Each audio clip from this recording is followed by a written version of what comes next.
more Super Circus win.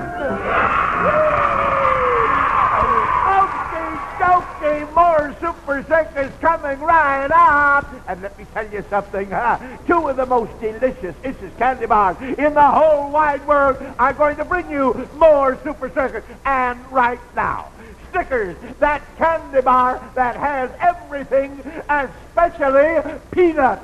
Three Musketeers, the biggest Snickers worth of chocolate-covered candy in America. Snickers, Three Musketeers, and say, rather than make a choice, eat them both. Oh, I do. All right, all set in the center of the Super Circus arena is our ringmaster, Mr. Claude Kirshner, who's all ready to blow the whistle that will start the Super Circus show. So come on, kids, let's get going. Ladies and gentlemen, and children everywhere, your Super Circus show is on once again with more laughs, thrills, and chills for your television entertainment. But now it's on to ring number one, up to the trapeze at the zenith of the Hippodrome, where we see the continental aerial calisthenics of Les Geraldos.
Now, ladies and gentlemen, boys and girls, the feature presentation of Les Giraldo's great aerial exhibition, a truly daring and death-defying feat of foot-to-foot somersault. Madeline steadies on the trapeze while Ronnie hangs by his hands. At the precisely correct moment, Ronnie projects himself into the air, swings his legs upward, and is caught by Madeline and held there in a foot-to-foot position.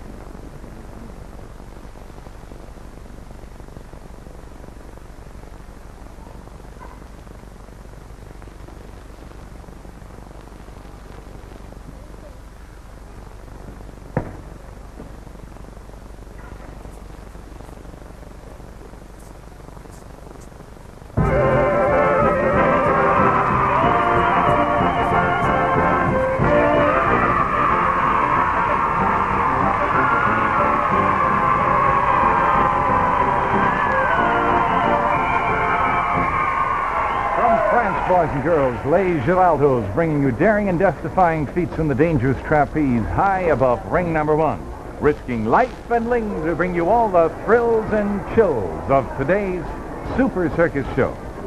But now let's relax a minute. Draw a deep breath. Wasn't that really something? And it's time now for our wonderful clowns, Cliffy, Scampy, and Nicky. Yes, sir, they're all set to bring you a very special part of today's program that I'm sure is going to end up tasting very good.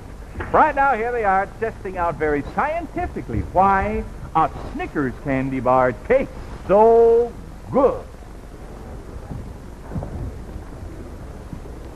Gentlemen, this is our subject for today, a delicious Snickers candy bar. Well, how do you know it's delicious? Yes. Has this been scientifically proved? Aha!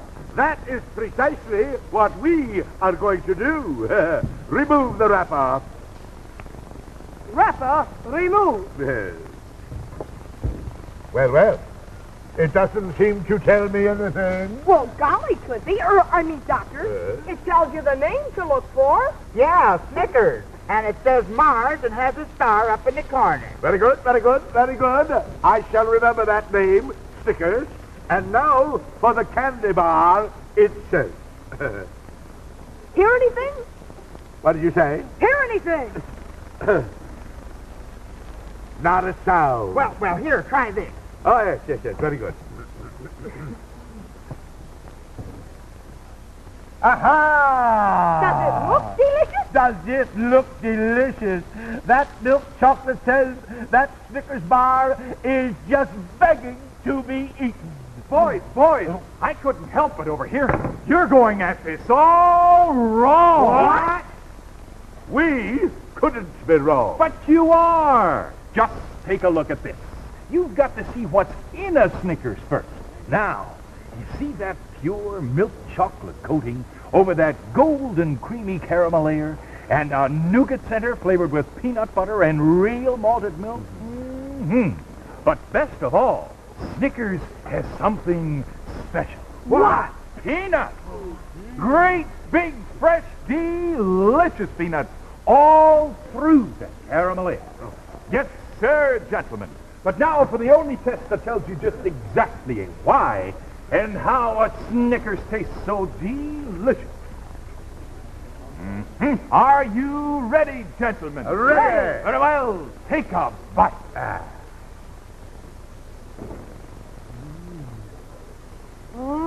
Say, a Snickers is delicious. Kids, for the candy bar that has everything, especially peanuts, ask for S-N-I-C-K-E-R-S.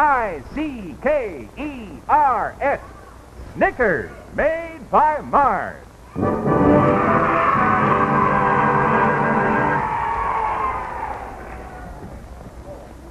And now, ladies and gentlemen, boys and girls, it's time once again for marching melodies, rousing rhythms, and circus land syncopation. I wonder who those whistles are for. Why, it's our queen, Mary Hartline.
Flatline and the Super Circus Band. Now, boys and girls, you know, a very serious situation has arisen on Super Circus, and I want to tell you about it. You know, sleep is a wonderful thing, but walking in your sleep, that's another thing. Especially if you're a sadistic somnambulist, like one of the members of our Super Circus cast. For several days now, Cliffy has been walking in his sleep, and he's made everybody's life on Super Circus perfectly miserable. Uh-oh, look out. There he is. And he's walking in his sleep again. Look at him there, snoring around the menagerie. But we don't dare to awaken him, no, sir. You know what they say. It could prove fatal.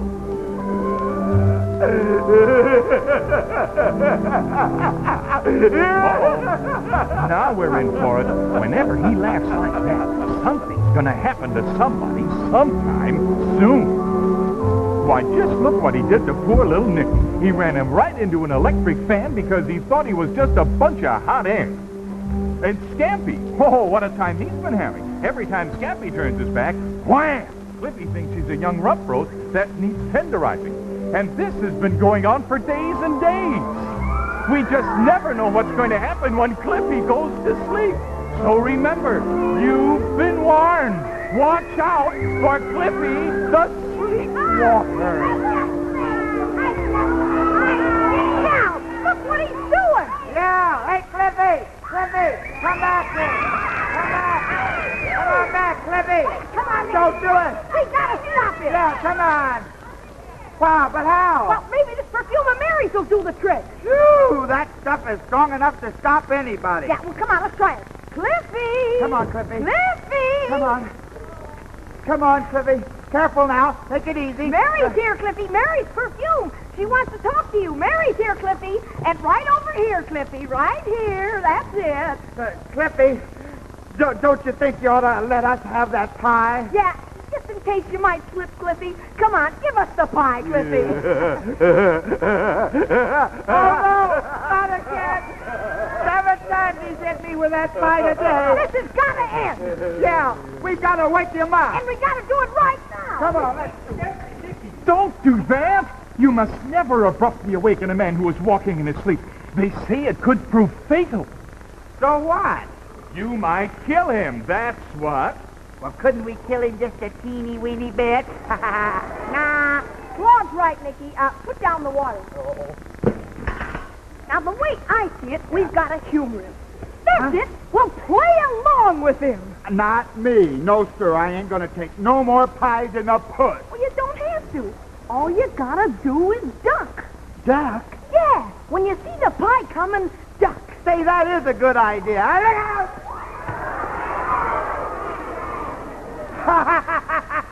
You and your ideas, duck, he said.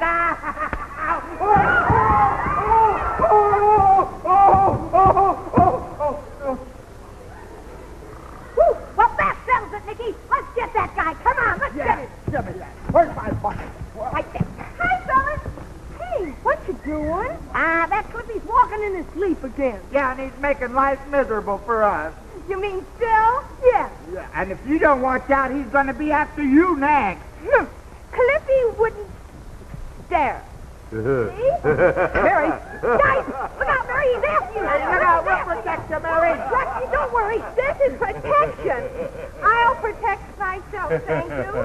Just watch this. Uh-oh, she's asking for it. Cliffy. Cliffy. Oh, lovely Mary Hotline. Cliffy. Come here, Cliffy. Yes. Now let's get around in bed. Yes. Come on, Cliffy. Yes. Put the door up. That's right, Cliffy. Come on, dear. That's right. Come on, Cliffy. Ah! For goodness sake, be careful. Now open both the doors. Okay. Both doors. Come on, Cliffy. Here we go, Cliffy. Come on down. That's it. That's it, Cliffy. Come on, Cliffy. Close the door.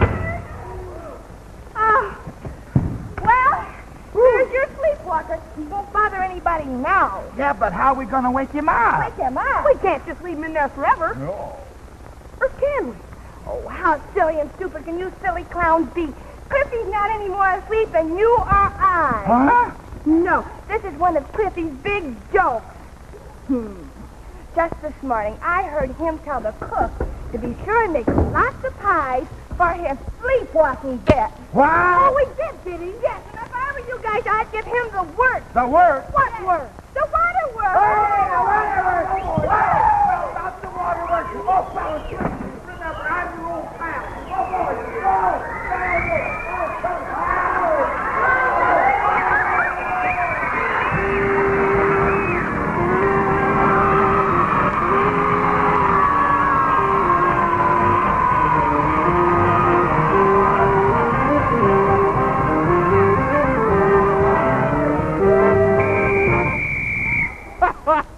Well, what do you know about that? I think Mary's going to let this clown cool his heels in his engaged calaboose for a while. Don't you think so? Well, boys and girls, so go the lives once again of our fugitives of fun, our internationally famous clowns, Cliffy, Scampy, and Nicky. Well, kids, right now I'd like to remind you of another wonderful candy bar that everybody on Super Circus is mighty fond of. Yes, sirree, I mean Three Musketeers. It's been a favorite for many, many years. And here's why.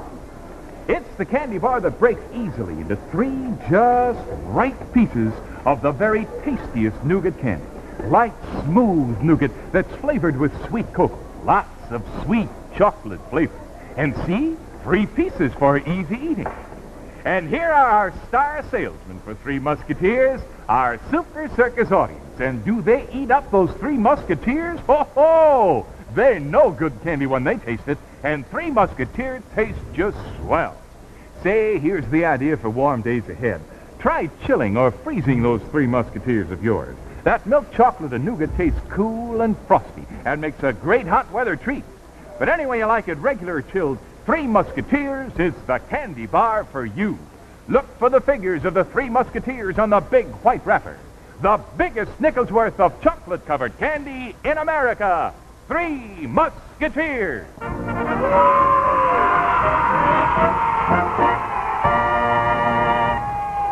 And now, boys and girls, once again back to the main arena. And in case you weren't tuned in earlier in the show, here once again is our guest trainer of the menagerie. He's bringing back 5 wonderful animals to our program at this point. So here he is, Homer F. Snow from Snow Sealatorium. Now, first of all, we're going to meet Nicky, Cindy, and Sandy. Now, everybody say their prayers.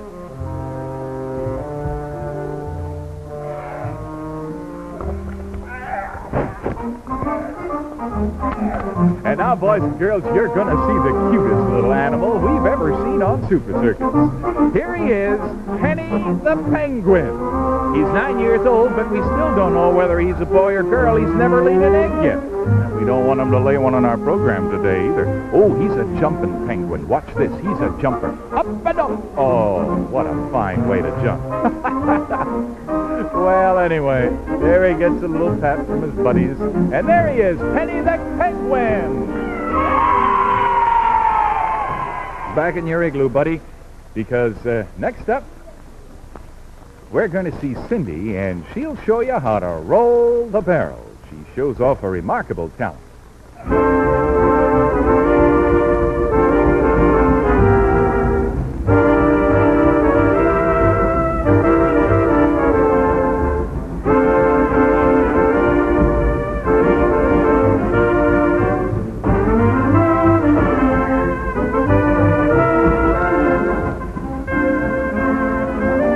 She rolls the barrel up, trying to pass the buck, the ball. Now she rolls the barrel, and that's right, passes the ball back. Now here comes Sandy, boys and girls. You just never know what he's going to do. He's a clown. Sandy's a clown, and it's just like having Scampy come on the stage. You just never know what's going to happen. Let's see if he can throw that ring back to his trainer, Homer F. Snow. Back to the... Oh, Sandy. Now, look here. You better do what you told her. You're going to get a cut of 50% in salary. Now, you just go right over there and pick up that white ball and take it back to your seat. Aha! Okay, young fella, you redeemed yourself.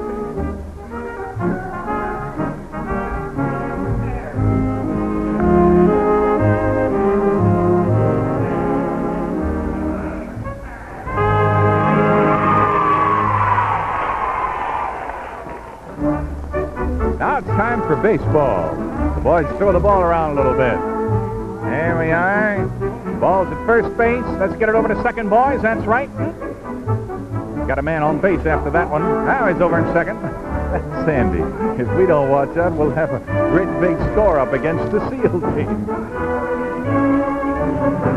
There we go. Now back to home plate. Hey, the runner's out and the SEALs win the game.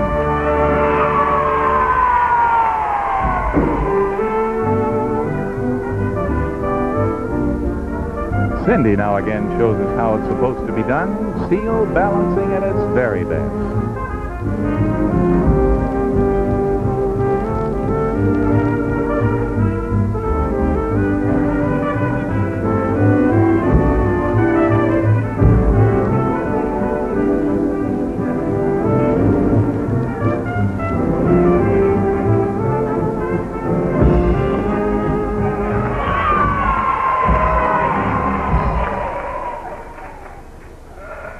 Now it's time for juggling as all three of them juggle the baton.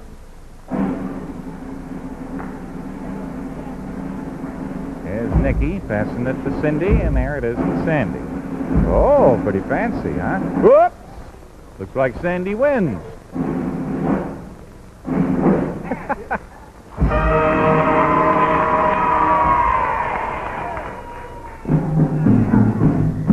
Now here comes Nicky.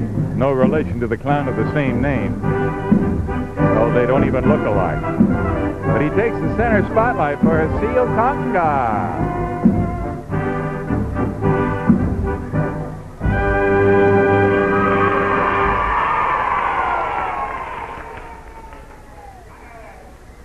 Say, Homer, I understand that Nicky wants to be a TV actor. Let's see how well he works in front of the camera, huh?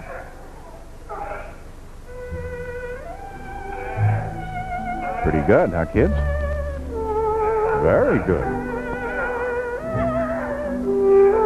Salute. Well, that's very good, but how about some serious dramatics? I see that Homer is going to play the part of a fisherman. Seals hate fishermen, so he's going to take a shot at Nicky. Oh, gee. Where'd you hit him, Homer? Huh? In the flipper? Oh. Say, Homer, just what would happen if Nicky got hit in the flipper and he only had 3 left?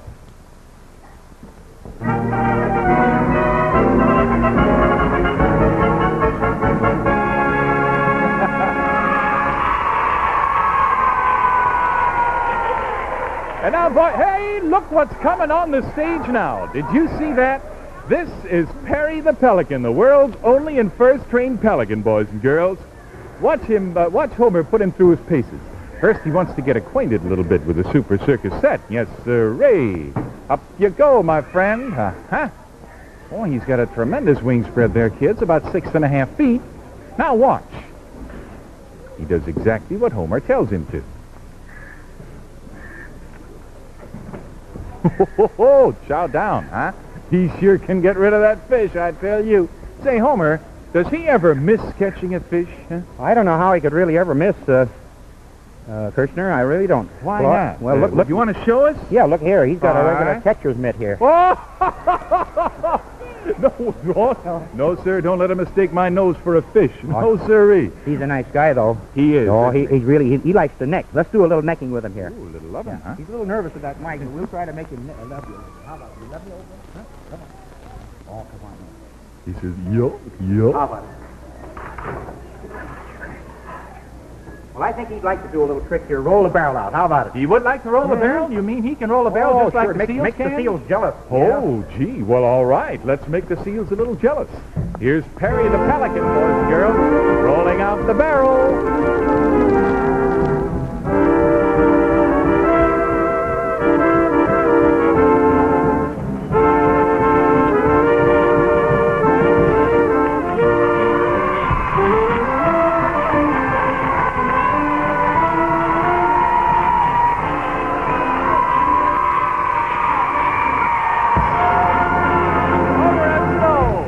the penguin, Perry the pelican, and those wonderful seals. Come on out now, Mary Hartline, Barty, Scanty, Pat, and Cliffy Severe, and Nicky Francis.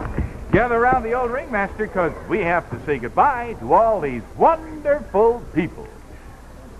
And goodbye from Snickers, everybody's favorite candy bar, especially mine. Three Musketeers, the biggest Snickers worth of chocolate-covered candy in America. And now, kids, you can get both Snickers and Three Musketeers in the Sixes pack. 6 delicious candy bars in one handy carton. Get either Snickers Sixes or Three Musketeers Sixes. And say, they're both great, chilled or frozen. Say, boys and girls, here once again our wonderful aerialists, Les Geraldos. Come on out.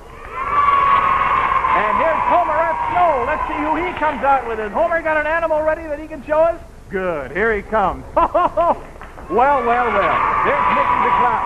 Boys and girls, look for the Midwest issue of TV Guide for a story about our wonderful clown. Now, until next week, this is Claude Kirshner saying bye-bye, everybody.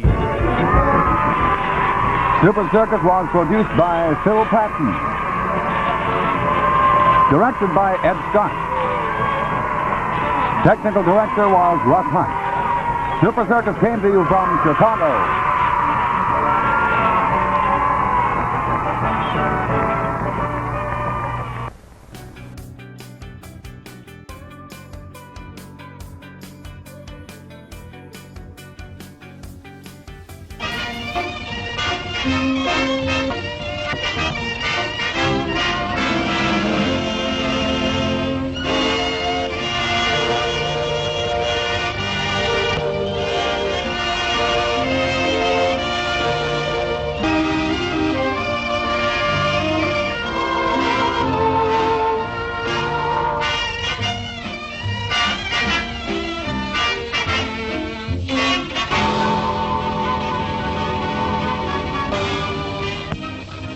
Beef steak, beef stew, beef loaf, beef roast, beef hash, beef tongue, beef liver, beef beef. Don't anybody in this town eat anything else but beef? When you're in Rome, you gotta do as the Romans do, Fuzz. Sure, read the rest of it. Broiled beef, chopped beef, canned beef, corned beef, brisket of beef, ribs of beef, tenderloin of beef, dried beef, pickled beef, braised beef, beef, and more beef. Boys, decided what you're gonna eat? There ain't nothing on that menu I want. What about you, Billy? Jeff and me ain't so particular. Fuzzy's done so much beef in all his life, he can't eat any of it. According to the law, we're supposed to have anything we want for our last meal, and I'm insisting on my right. Pay no attention to him, Sheriff. Fuzzy's bark is worse than his bite. Make it easy on yourself. Give us anything you have. Well, name your poison, and I'll try and get it for you. Ham and eggs is my favorite. You can have it, and all you can eat. Now be sure there's plenty of ham gravy, and fry them eggs straight side up. That's the way I like them. Boy, I can taste them right now. Somehow or other, I don't relish this job of hanging you boys at sundown. Neither do we. In spite of the evidence that showed you boys killed Art Lake, somehow I can't believe it. That's mighty nice of you to say that, Sheriff. As a matter of fact, we never even set foot on the Lake Ranch. We never saw them alive. Or dead. That's right. Too bad you couldn't prove that in court.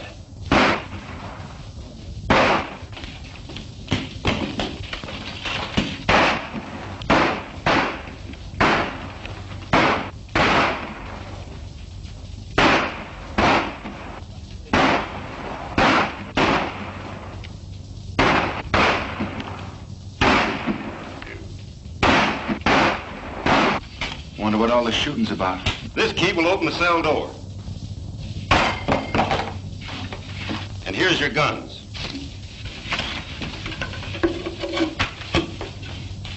You'll find your horses out in the back. Now get to them quick. Who is it?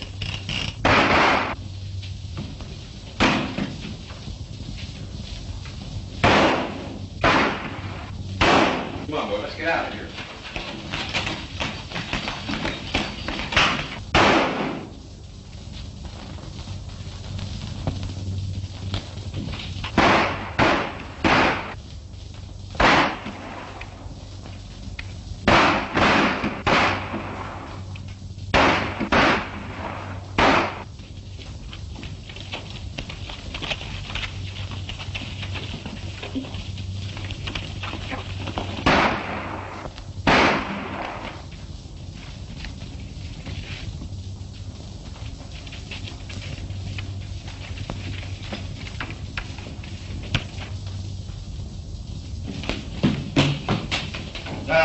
sure put one over on me this time.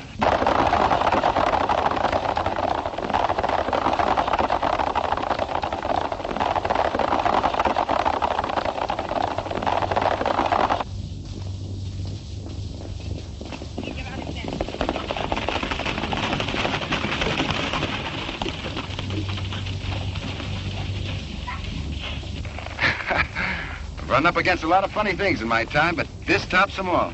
This must mean that we have friends we don't know about. I wonder. Now I'll have to buy my ham and egg. And wait to learn to play that harp. Let's move.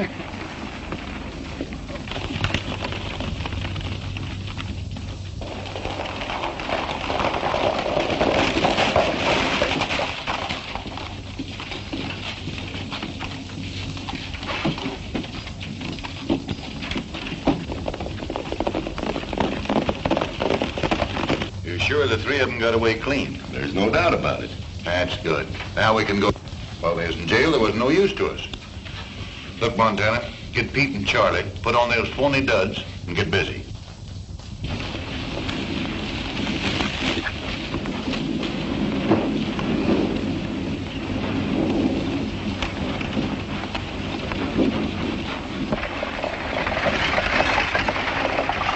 Here she comes, Pete.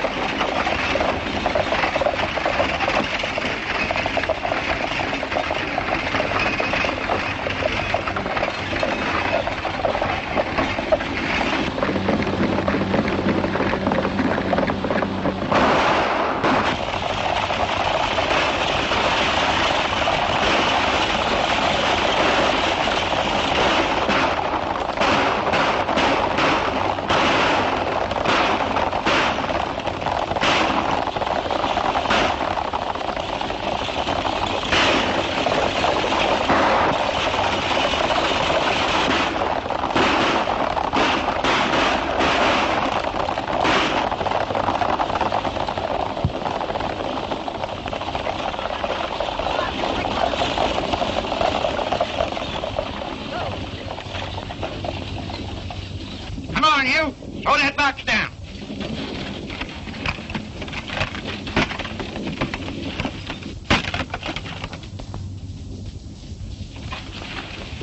Well, it's nice going, boys.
What's your hurry, Fuzzy? What's biting you? Look at that. They'll be accusing us of starting a civil war next. Dagnabbit, we never robbed or killed anybody. Nevertheless, we came within 2 shakes of getting our necks stretched for the murder of a man we never even saw. Jeff is right, Fuzz. Now sit down and cool off. We got all we can do to clear ourselves of this murder charge. I'm getting tired of this, and I'm going to do something about it. What? Well, you... Go ahead, Fuzzy. Name something that we can do. Well, you and Billy could, go out. Go ahead and laugh. I'll think of something. What's that I smell? Coffee? Yeah, better have yourself a cup. Maybe it'll help you think. I can't. What do you make of it, Billy? It's the old story, Jeff. Give a dog a bad name and...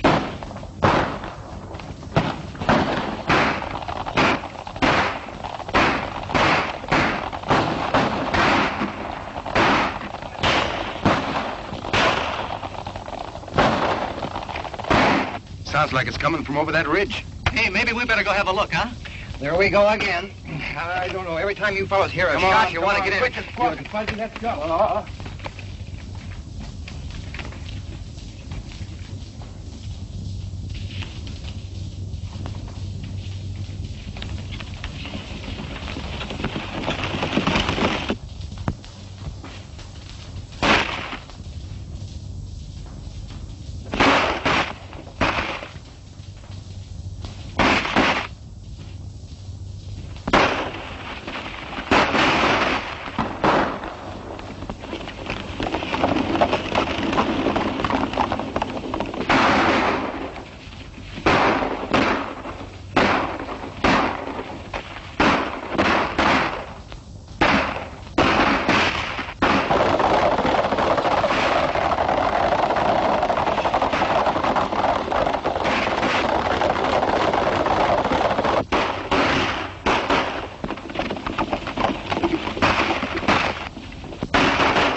I'm for taking a hand in that game. Yeah, 3 against 1 is too many.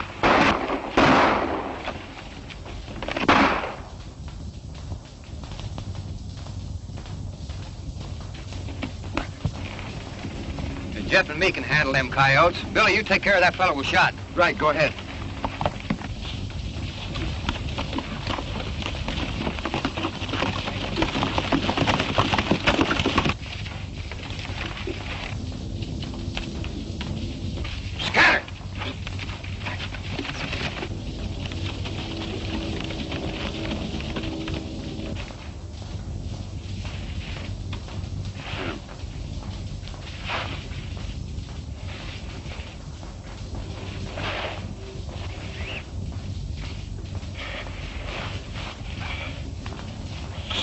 Stay away from me, kid. Easy there, old-timer. Easy.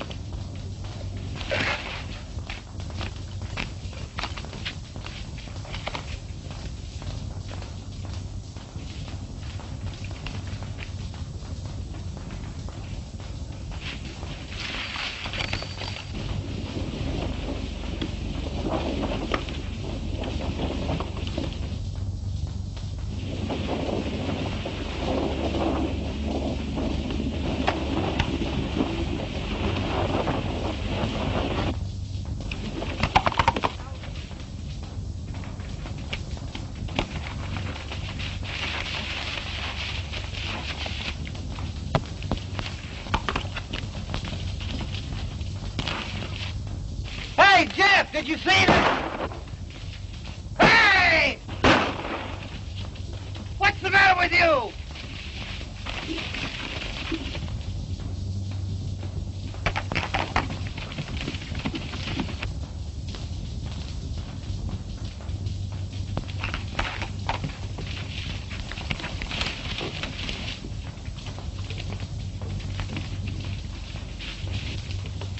Hey, Billy! Did you see anything? Hey, this is me! Are you going crazy, too?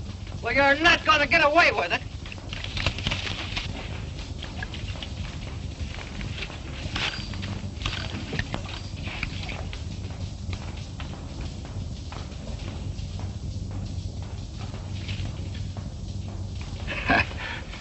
Looks like you've been collecting a little lead there, Sheriff. Yeah. And you donated it. But I ain't through yet, kid. Now, wait a minute. I didn't shoot you.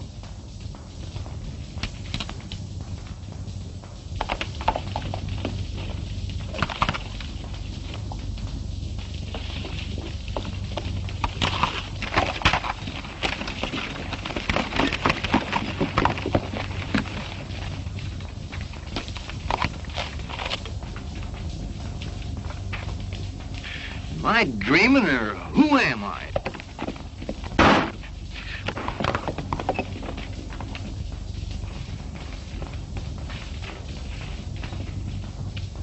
Look at that. .45 hole in my best hat. Well, if they think they're kidding me, they're crazy.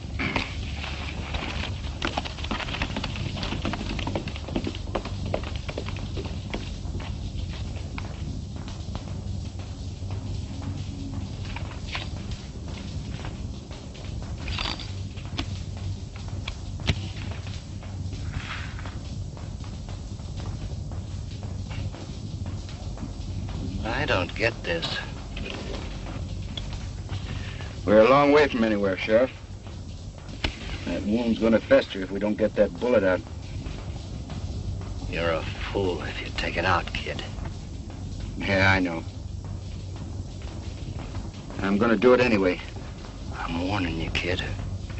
If you do and I pull through, I'm tracking you down.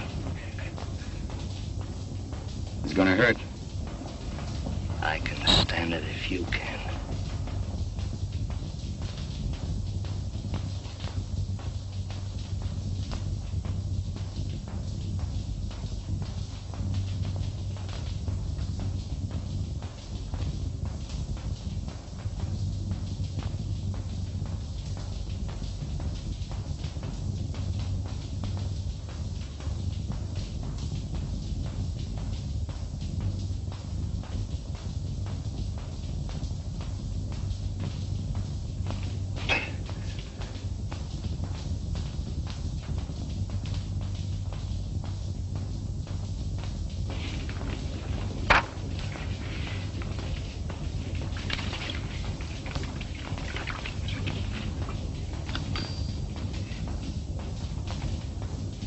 How do you feel?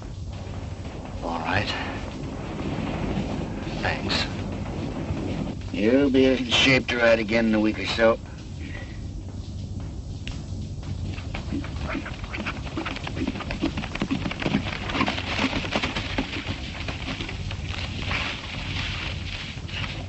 How'd you make out? They got away. How's he? Yeah, he'll be all right.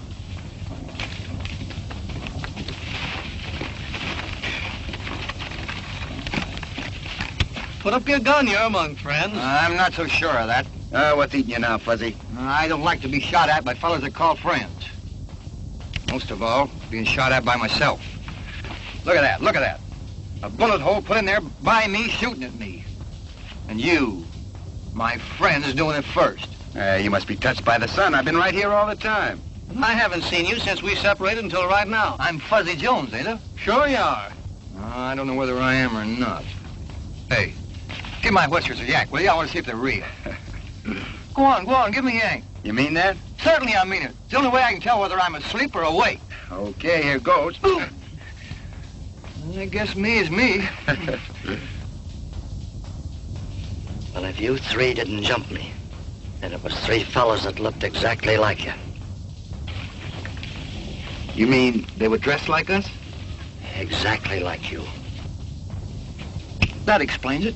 I wasn't dreaming. We're getting blamed for all those things we wasn't doing. Say, maybe that's the reason our would-be friend saved our lives. That's right. You remember, Sheriff. We denied being anywhere near Art Lake's place when he was shot. Yeah. Yeah, I remember. You claimed that. Maybe I can help you. Looks like we're gonna need help, Sheriff. I know where they hole up. They know that I know it. That's why they tried to finish me off. Mesa City's the place. Mesa City? It's out of my territory, but I notified the sheriff there and oh, but I shouldn't be telling you. It's my job to get them and you too. You're outlaws and we better get him someplace where he'll be taken care of. There's a line rider shack over on the slope. We're leaving there with plenty of food. And we're heading for Mesa City. And our three friends. And maybe we can clear ourselves of that Art Lake murder. I want to get that guy that's wearing my beard. Come on, give me a hand, Jeff.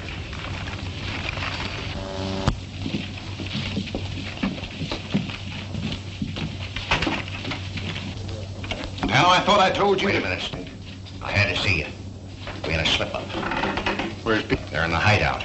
We're clear on that. What happened? Well, the sheriff showed up. We tried to get rid of him. Who stopped it? Real Billy the Kid and his pals caught up with us on the run. I told you if you turned them loose, we was going to get in trouble. If I expected to keep operating, I suppose they run you right back here to Mississippi. Oh, not as bad as that. We just got to stay undercover for a while, that's all. You know, we always pulled our jobs a long ways away. Nobody'd ever think of looking for us here. Well, maybe you're right about that. Tell Pete and Charlie to keep under... Me too, boss? No, nobody'll ever recognize you in that outfit. Besides, I need you here. It's an angle I've been working on.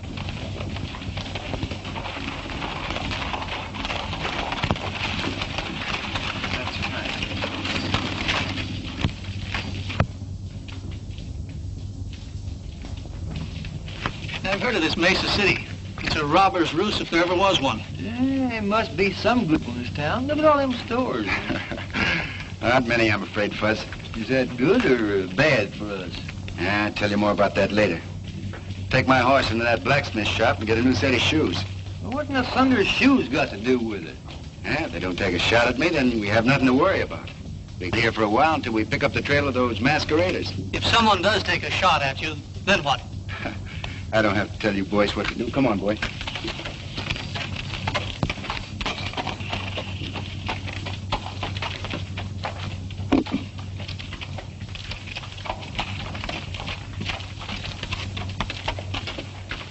It's all around, will you?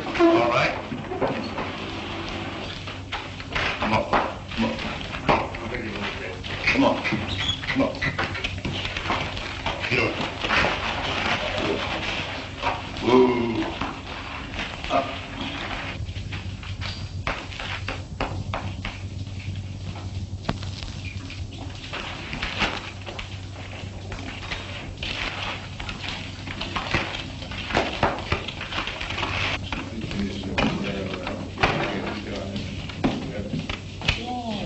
And that's the setup.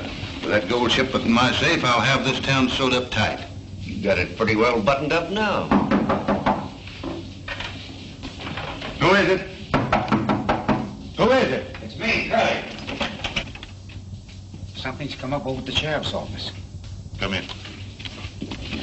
Well, let's have it. What's he up to? Hey, he got a letter from that sheriff down south at Lariat telling him about your Billy the Kid business. He suspects you already, you know. And I heard him say he was having it out with you. I've been expecting something like that. We gotta act quick before he gets a chance to talk. Because if he does, you know what that means. You mean? You got it. And right now. Get some of the boys together and start a rumpus outside. When the sheriff shows up, let him have it. Right.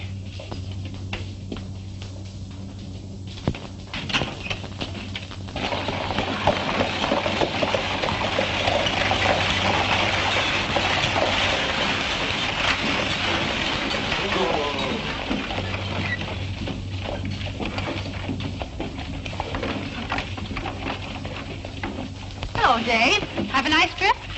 Coming back to Mesa City where I can see you always makes a good trip, Sally. How many times must I tell you not to say things like that? Oh.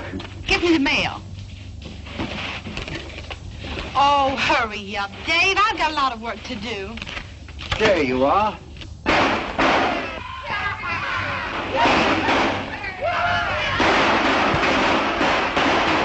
What's all the commotion? Just some of the boys letting off steam.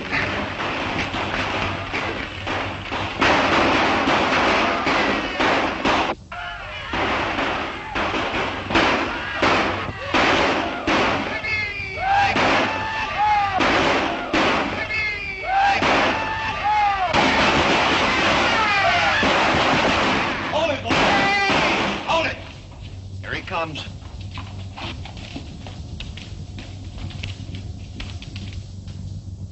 I'm getting myself a pigeon. Dave, they shot your brother.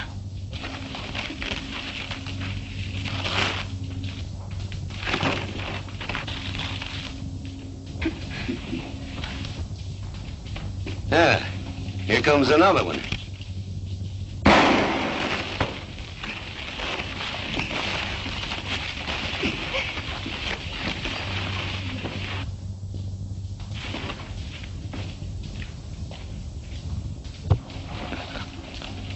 What's the matter? You seen a ghost? That hombre that just sided with young Evans is Billy the Kid.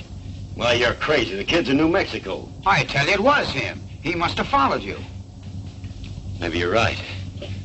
I'm getting out of here. Let me get over there. Take it easy, take it Won't easy. you stay still, Dave?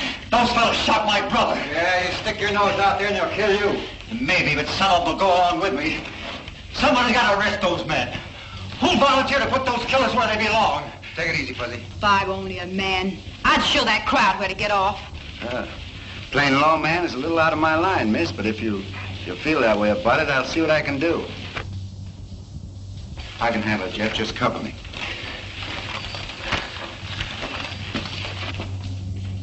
Hey, how about trying to warn him to keep out of this? Don't be fooled because his hands ain't near his guns.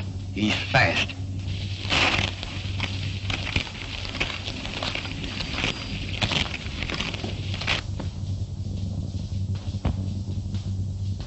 It ain't healthy to be strolling around this town, kid. Never felt better in my life. He's getting away with that bluff. He ain't bluffing. Who is he? I haven't seen him around these parts before. He's a stranger to me, but I hope he stays in Mesa City. Well, what do you want? You? For what? For shooting a man. I suppose you're going to throw me in the hoosgow. That's right. But I'd much rather plant you in Boot Hill. I'm waiting. What's it gonna be?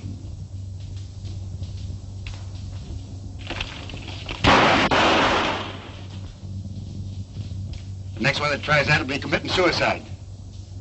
You better get your brother to a doctor. Come on, Fuzzy.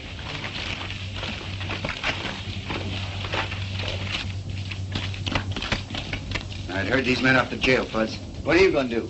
Got a date with a coyote. Gotta teach him a lesson. Go on. You know where the jail is. Go on. Give me a drink of bourbon, Gus.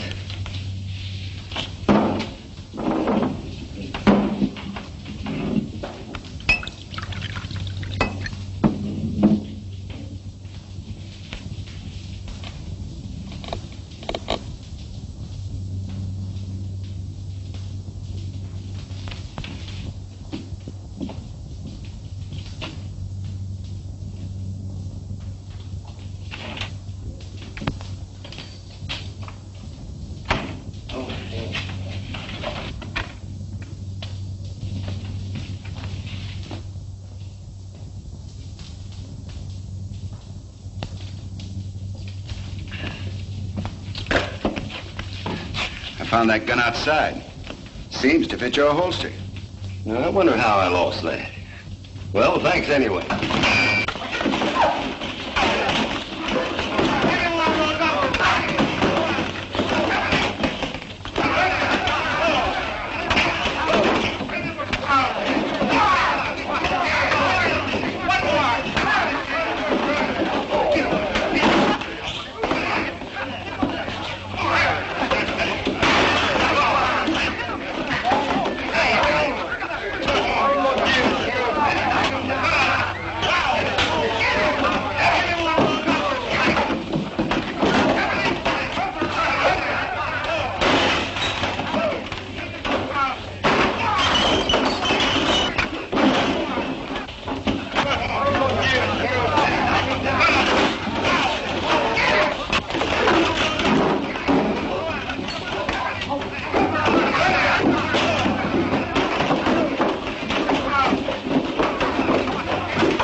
You could stand a little drink, partner. You want to join me? You're going to pull a stunt like this once too often, kid. Well, when that time comes, it'll be my hard luck. And a break for Uncle Sam. Meaning what? That he's the best publicity man in this country, and he's got your face plastered all over the landscape. Well, from what I've heard, that doesn't make any difference here in Mesa City. Clean up the place, boys. Yeah. Usually that'd be so. There's some angles here you don't savvy. Such as?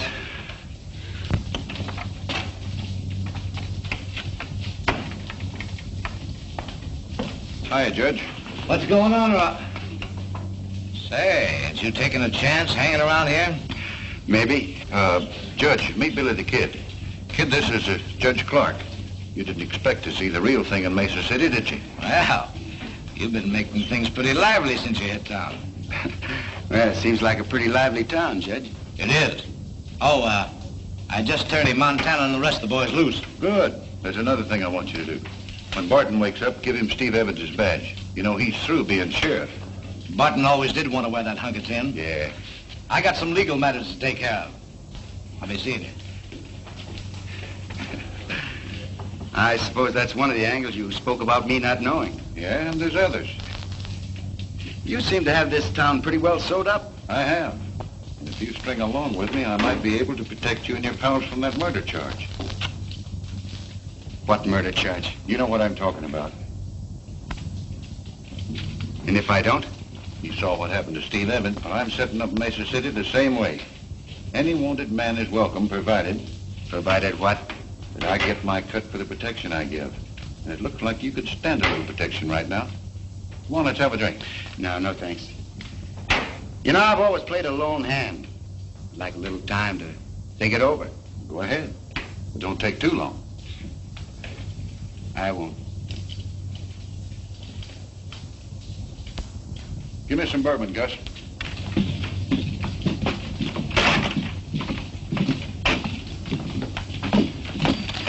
Hey, what do you think happened? I know. Judge Clark turned him loose. Oh, you must be a mind reader. Find out anything else? Plenty. We have to work fast to turn up those mavericks that are using us for a front before it gets too hot around here. Well, it can't get too hot for me. I'm a two-gun rips. Yeah, or maybe you'll whistle another tune when you find out the setup we run into. Huh? You got any plans? Well, we have to catch them red-handed. We can't do it in town. Come on.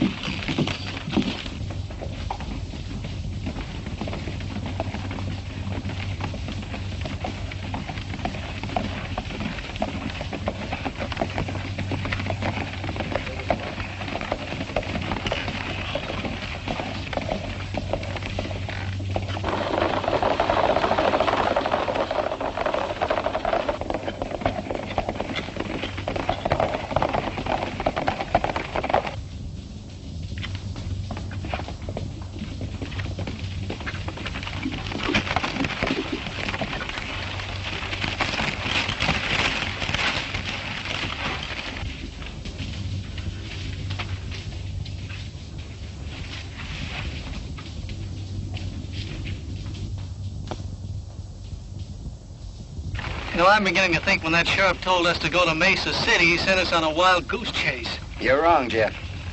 Stanton made me a proposition to join up with him. If I don't, we're in a jackpot. No, I think the answer to all our troubles is right here.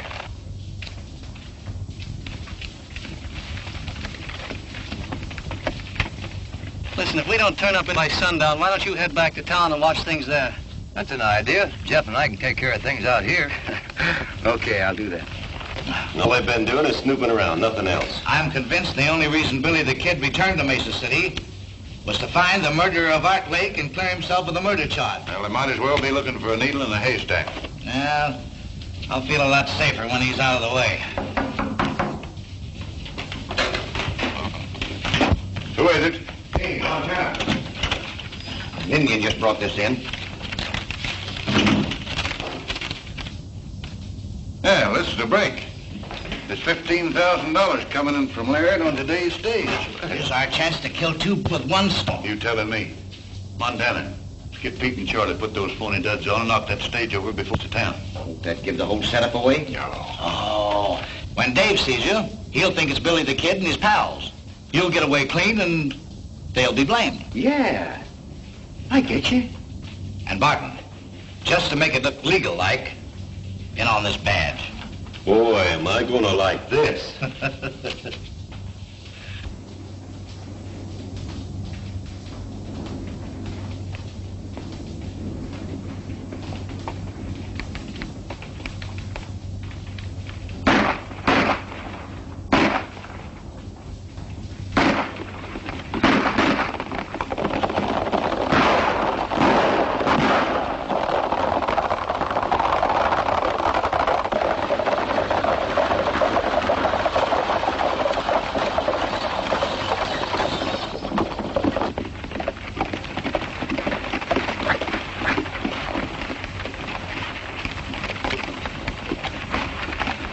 Come on, hand me down that mail sack.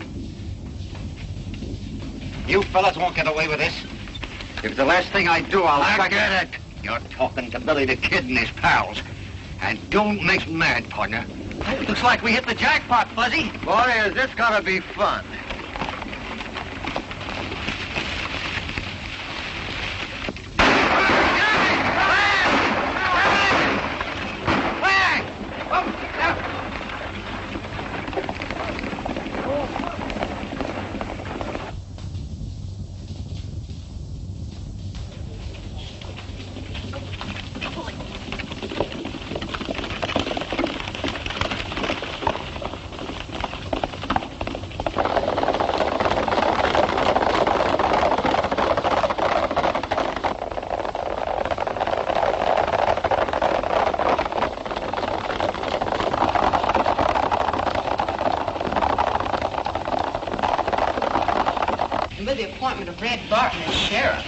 We're about ready to quit.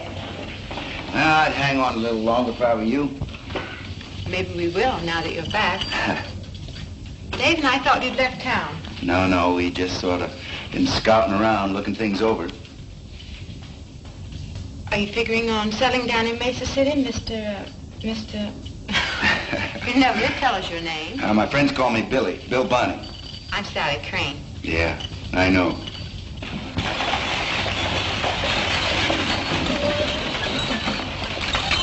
Things should begin to pop in a few minutes. I'll get a posse together and round up the kid.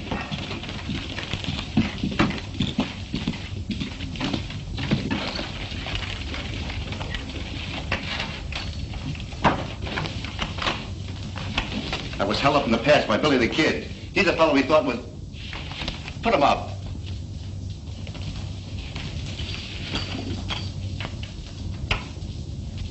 Dave, what are you doing? He's one of the fellows that held me up. It's Billy the Kid. I don't know whether or not he's Billy the Kid, but I do know he didn't hold you up. And I know he did. What pass are you talking about? I've got a good Dave, line. answer his question, please. Rocky Pass. You going to deny you were there? He doesn't have to. I'll deny it for him. I tell you, this man held me up less than an hour ago. He couldn't have, for the simple reason he's been here in the office with me since noon. By three fellas masquerading as Jeff, Fuzzy, and myself, murdering and robbing people? Oh, you admit you're Billy the Kid. Why should I let Montana know?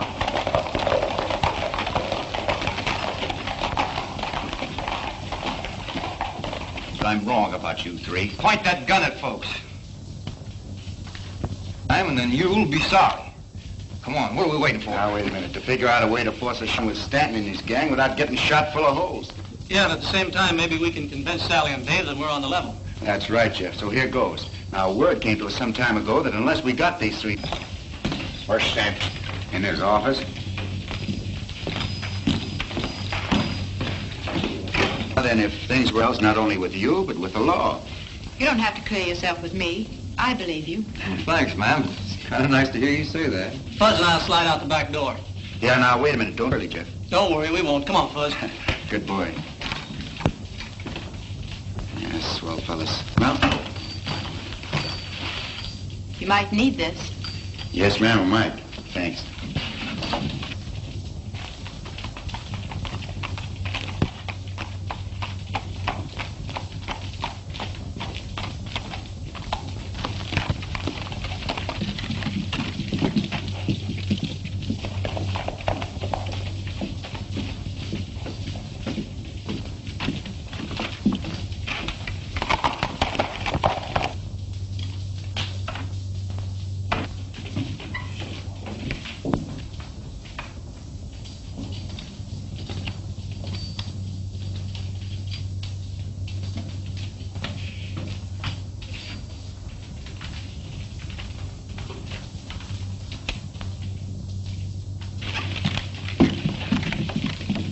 Men, Billy the Kid just went into that saloon. Now, what he's up to, I don't know, and it don't make any difference. But when he comes out, I want you to start shooting and don't miss. All right, spread out.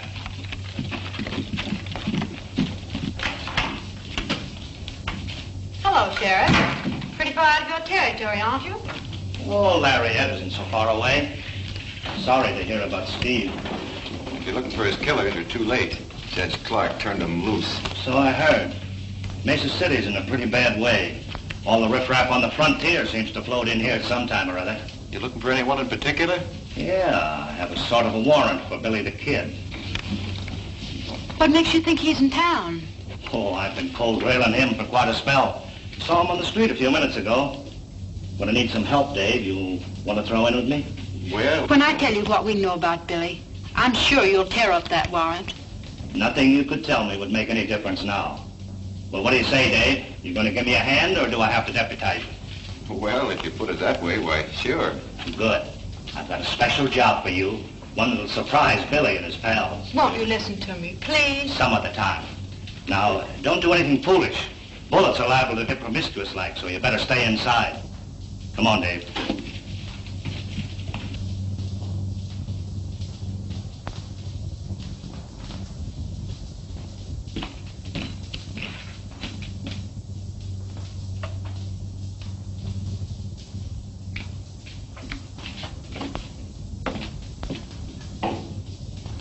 And the only good sense you used was circling back to make sure that Pete and Charlie won't talk. Kid's out in the bar. Is he alone? Yeah. Well, he wasn't with the other two, so he don't know what happened. Well, that's lucky for you, and not so lucky for him. But we'll play this thing safe. Curly and me'll stall the kid while you get word to Barton. Yeah, and make sure he don't see you leave. Okay.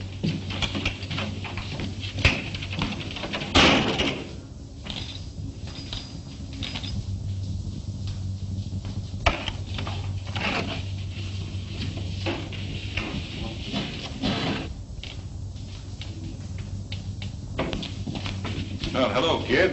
Haven't seen you since we had our little talk. What have you been doing? Just scouting around. How'd things strike you? Well, I tell you, Stanton, you got a pretty smooth organization. I told you that.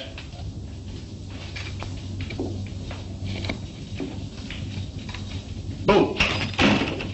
Keep your hand off that gun. Make one move and you wake up playing a harp. I wonder what you were looking at. Well, you made up your mind about what you're gonna do? Yeah, in a way. What do you mean?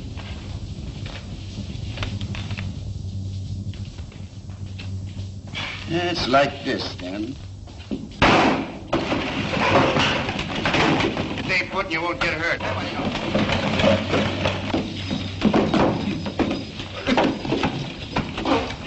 What's the idea, kid?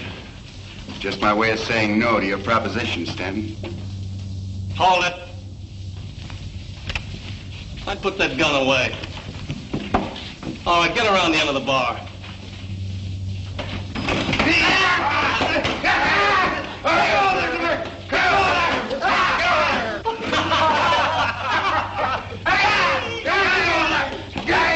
Bend over. Light Horseman Jones reporting with a prisoner. Get in there. Jeff, take Stanton's gun. Hold everything. You arrived in the nick of time, Sheriff. That's a fine way to pay off after we saving your life. I told you that I was a lawman and someday I'd catch up with you. What are you doing, Masters? Arresting Billy the Kid and his pal. You have no authority in this county. Well, I don't need you to tell me that. Turn your prisoners over to Sheriff Barton. I'm sorry, but I have first claim on them. What do you mean? I mean that if me and my prisoners are interfered with, there'll be a troop of cavalry on your neck before you can say scat. Come on, boys, get moving.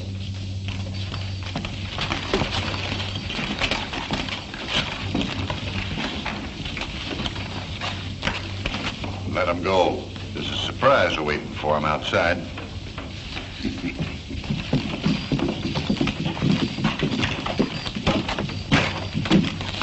I wouldn't have minded this so much, Sheriff, if we had finished what we started. And you gotta break eggs to make a cake. What in thunder eggs got to do with it? Now, keep moving and you'll soon find out.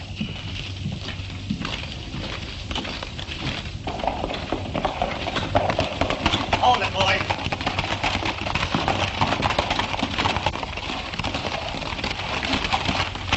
You, see what I mean?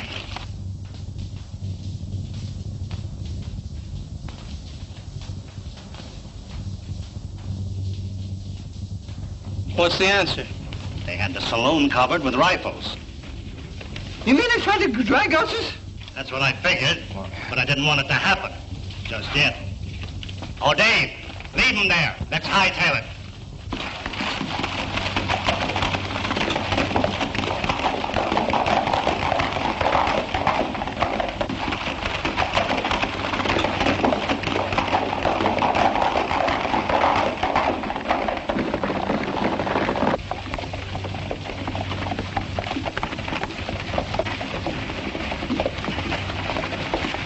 Hold it, boys.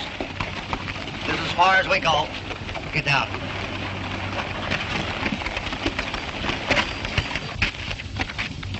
Well, I'm turning you all loose. Hoping you'll help me to do a job I haven't been able to handle myself. What kind of a job? Cleaning up Mesa City. Rounding up those fellas that made you boys a lot of trouble. Oh, we already got 2 of them stashed away. You mean you had 2 men? I found them in a shack in the hills loaded with lead. That kind of changes things a little, don't it? Yeah, what's to prevent us from agreeing and then heading for the border first chance we get? Nothing but your word. I guess you got us figured right, Sheriff. And after the job is done, look out. We'll worry about that when the time comes. It's going to be a little tough getting convictions with Clark and Stanton working together. Say, have you noticed these Dodgers nailed up around town, Billy? Take a look. Yeah.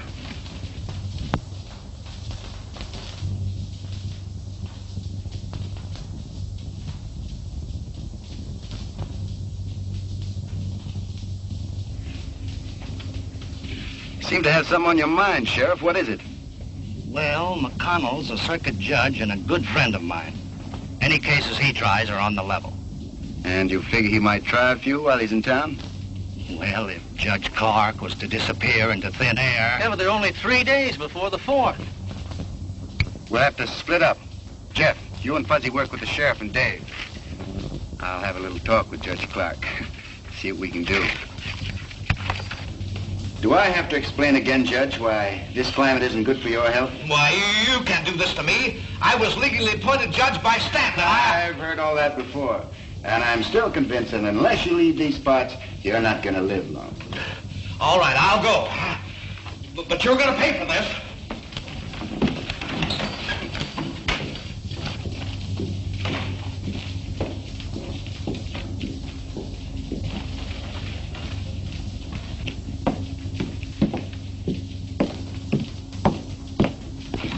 Here comes Curly now. We'll grab him as he passes. Be careful. Sally's looking this way. Anybody else? No. Okay.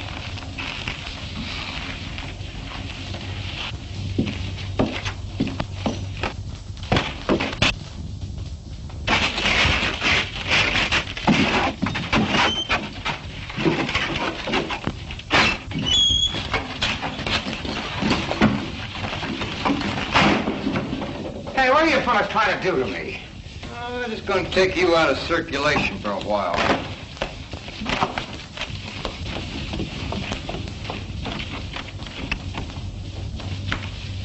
How long do you fellas expect to keep me here? Oh, until you go on trial before the judge. Well, the quicker the better. Yes, but Judge Clark won't be on the bench. He's taking a little trip. Eh, Fuzzy, by request? Yeah, we got a new and honest judge coming in on the stage this afternoon.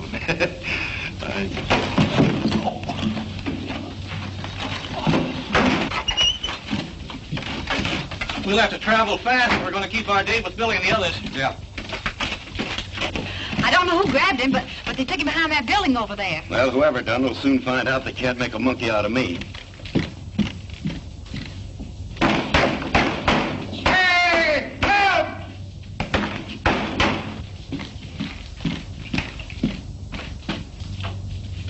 Help me!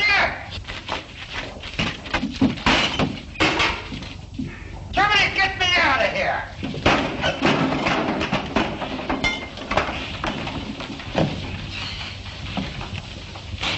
All right, Buck.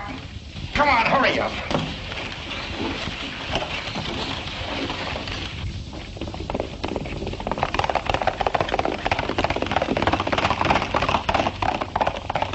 We gotta get word to Stanton. prison.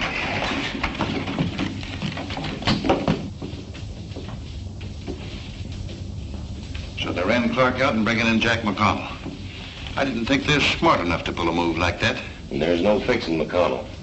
He's tough. Maybe he is. But I'll show the kid he don't hold all the aces. Get the men together. We're going to meet that stage.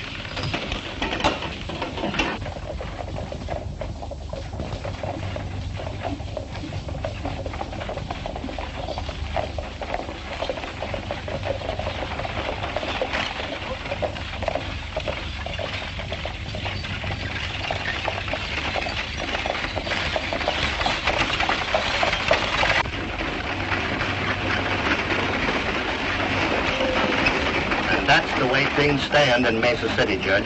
Stanton has quite a stranglehold on the town, hasn't he? He has.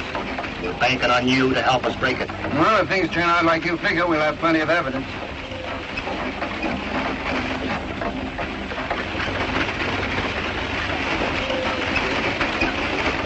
Now remember, I want McConnell alive so I can trade him for Judge Clark. I understand.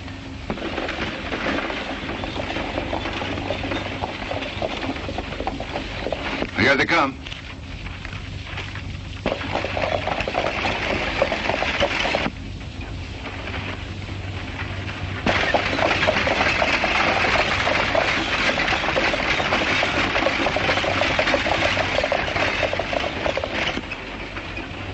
Go ahead. Don't forget what I told you. Right.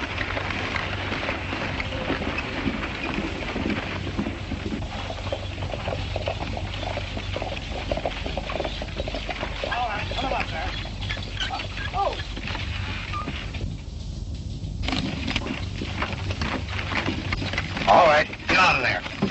Drop those guns. Come on, get back. You boys undressed for the occasion. You don't look so good. No, you've shaved since the last time I seen you. Haven't worn a beard in 20 years. All right, Montana, who's behind all this? I don't know what you're talking about. Yeah? Who killed Art Lake? I never heard of him. Who killed Art Lake? Who killed Art Lake?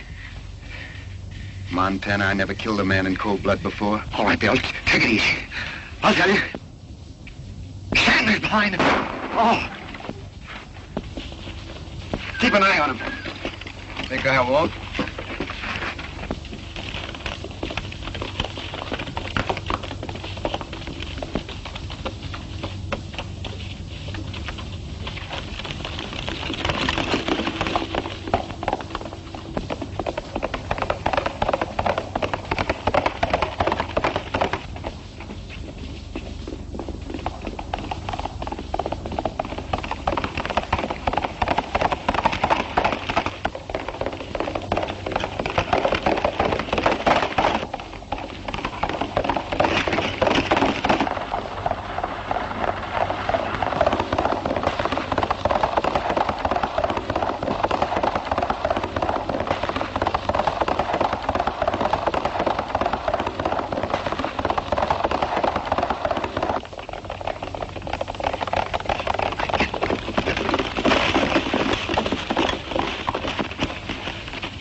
Up on your feet, Stanton. You got a lot of questions to answer.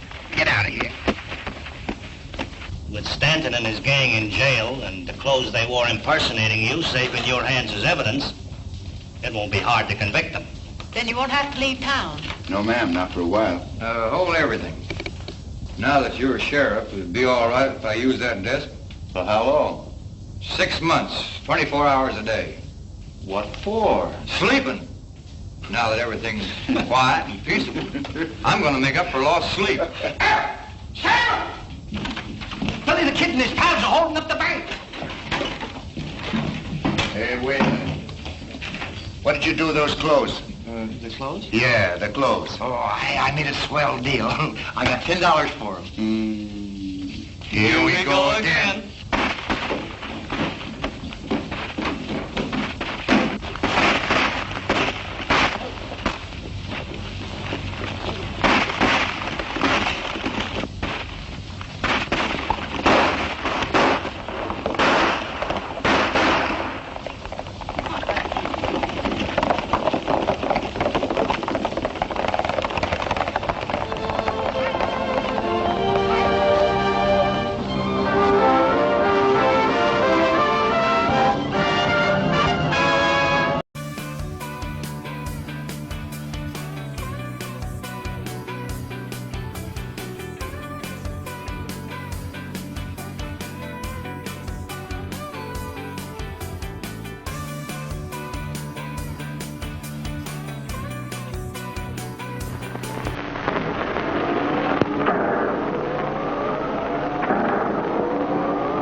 The first studies of a new planet, which we of the galaxy contemplate colonizing, are almost always studies of the atmosphere and of the temperature. Most are poisonous atmospheres, either steaming hot or impossibly cold, depending upon the planet's relative position to the sun. In the past 500 years, our scientists have conquered the atmospheres and the cold of the outer planets: Jupiter, Saturn, Uranus, Neptune, and Pluto. By constructing tremendous atmosphere converters and heating units that have permitted Earth people to colonize these rich worlds.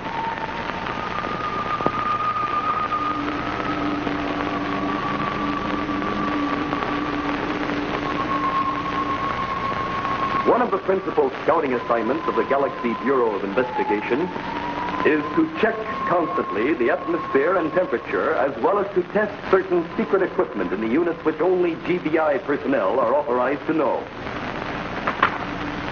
Well, that finishes my test for Pluto. There's some traces of methane getting back into the oxygen. Dangerous amounts? Not yet, but it could become dangerous. We'd better order a converter repair team to check up on the secret GBI equipment. It's time for the check-in with Commander Richards. I'll tell him. Right. Gordon in Skyflash 2 calling GBI. Gordon in Skyflash 2 calling GBI. Answering Gordon in Skyflash 2. Come in. Let me talk to Commander Richards.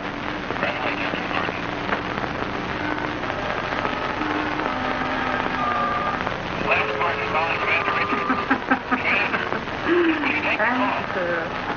Answer, Commander Richards. Just a few inches more, Dr. Zarkov. A few inches or a million miles. As long as I will it, you cannot prove. That's funny. There's no answer in Richards' office. Well, it's not possible. There's always someone there, 24 hours a day. Captain Gordon? Yeah, what's wrong? Gentlemen, I am Zyderine. The Mad Witch of Neptune. Yes, the Mad Witch of Neptune. That is what they called me before I was banished. How did you get in here? Into my office? Into the GBI? As you said, Commander, I am a witch. Witches can go any place. Through walls, millions of miles through space. All the wave of their wand. Give me Dr. Zarkov. Try Commander Richards' office again. Either you are an apparition projected into our minds and are not present in substance at all, or Dr. Zarkov, how else would I enter into the inner sanctum of GBI without opening even a door? One moment. I am not here. Next moment, I am. Oh, no, you don't. Commander, will you take the call?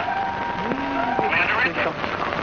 How does your scientific mind explain this? An apparition, as I said. Boy, you have discovered the secret of matter duplication and projection. A secret known only to authorized GBI personnel, like the secret of the units that control the atmosphere converters on Neptune, Saturn, Uranus, Pluto. What about them? What do you know about the secret units? The keys, gentlemen, the keys. Keys? What are you talking about? If my information is correct, each of you carries a very interesting little key. Together, put to proper use, these keys will cause the explosion of the remote control destruction unit of the atmosphere converter. Very interesting indeed. Destruction unit? You must be out of your mind. Why would we install a destruction unit in a machine designed to manufacture a life-giving atmosphere? There's a constant threat to each planet's government in case any one of them should go to war against the neighboring planet. You can destroy the aggressor's civilization by the turn of your two keys. Even if this were so, what does it have to do with you? You did remember I was banished from Neptune. Do you also remember I swore I would have my revenge?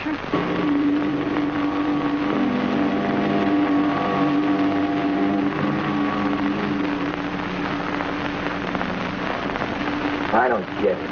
10 minutes and GBI Communications still hasn't called us back. They haven't located Commander Richards or Dr. Zarkov. I have a feeling something's happened. Inside of GBI headquarters? Come on, Dale. If there's one place in the entire galaxy that's safe, it's GBI headquarters. I know, but it's also a fact that Commander Richards' office is the nerve center of the galaxy. If he isn't there, someone must be. Someone must be there 24 hours a day. I mean that every living thing on Neptune shall die. If such a destruction unit existed, I'll just bet you'd carry out that threat. Fortunately for Neptune, there is no such unit. And we, of course, we have no keys.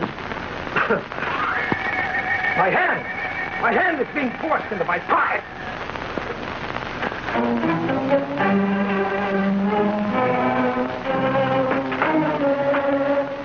Your hands, Commander Richards and Dr. Zarkov. You hold the keys to my revenge on Neptune. Give me a chance to intercede for you. I'll get you a full pardon. Neptune will allow you to return. Allow me to return. I shall return, all right.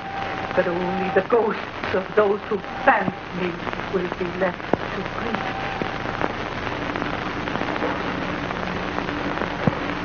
Flash Gordon and Sky Flash 2 calling GBI.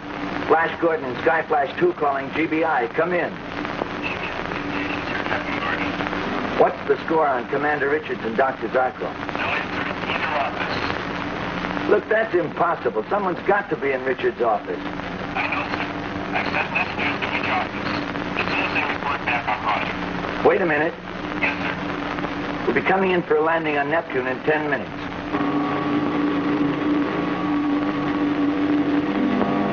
Contact us at GBI headquarters there. Okay, Deputy Gordon. Okay, so it looks strange. But I tell you, nothing could have happened to them inside of GBI headquarters. I hope you're right. We're entering Neptune's landing channel. Okay, cut the landing speed. Right.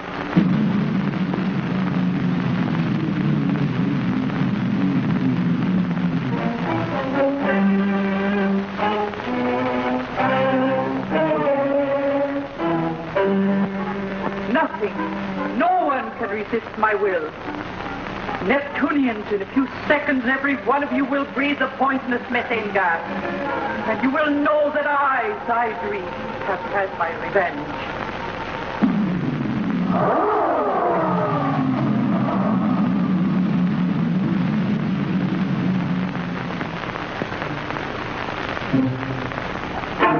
Put in the keys. I command you.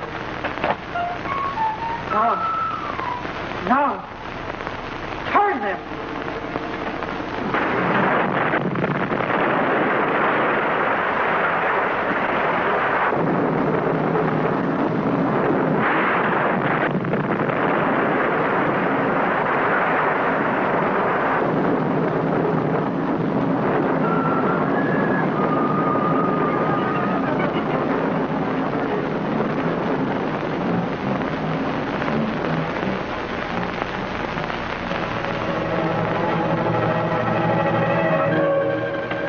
Calling GBI Earth.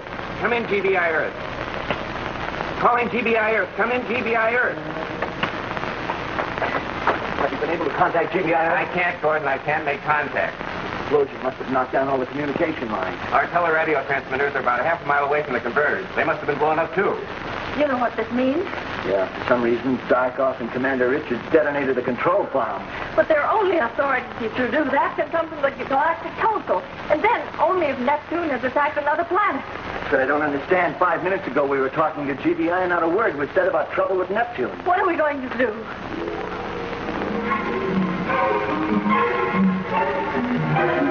Have you been able to contact them yet? No, we're absolutely cut off from all other planets. Tell the people not to get panicking to stay in their homes.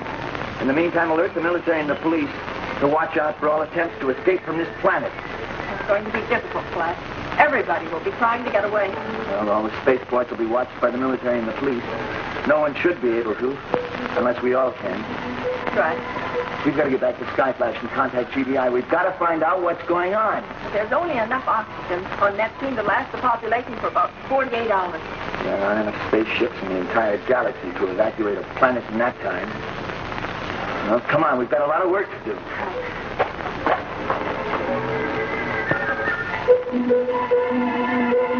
Alert! Alert all military and police posts on Neptune. Alert! All military and police posts on Neptune. Alert! Alert. All spaceships are to be grounded. Allow no one to leave Neptune. No one is to leave Neptune. Arrest anyone trying to escape. Repeat, arrest anyone trying to escape.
The Mad Witch of Neptune, Zyderine, using a strange sort of electromagic, forces Commander Richards and Dr. Zarkov to detonate the methane to oxygen converter on Neptune.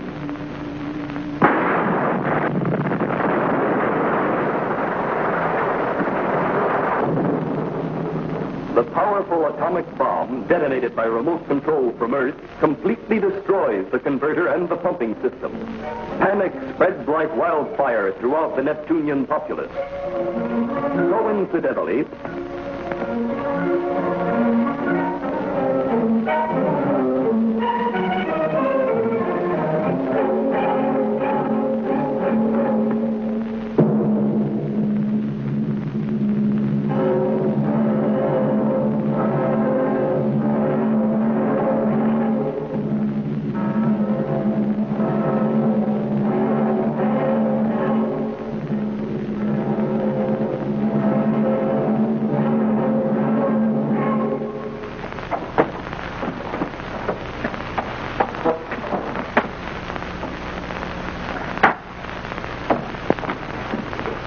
Flash Gordon and Sky Flash 2 calling GBI.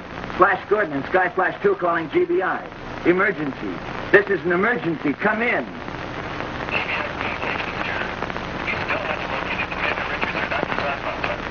Now listen carefully. We've landed on Neptune. Right after we set down, the methane to oxygen converters were blown up. Wait. Have any reports of Neptune attacking another planet been reported to GBI? That's all I wanted to know. For the next 48 hours, Dale Art and I will stay here on Neptune and try to get the secret GBI auxiliary converter hooked into Central System. I'll talk to Mr. Richards as soon as we locate him. You'll probably find him and Dr. Zarkov in Converter Detonation Vault 3. You have served me well, gentlemen. You'll pay for this, Idering. I swear by all I hold sacred, you'll pay for this. Millions of lives for a petty revenge. Yes. It is not I who will pay for those millions of lives, gentlemen, but you. Yes, you. But, sir, you don't think that they... Why would they do it? It must have been someone else. Only they have the keys that close the detonation circuit. In a few seconds I will vanish as I appeared. But your minds will not remember that I was ever here. I am leaving you now. Forget. Forget. Forget.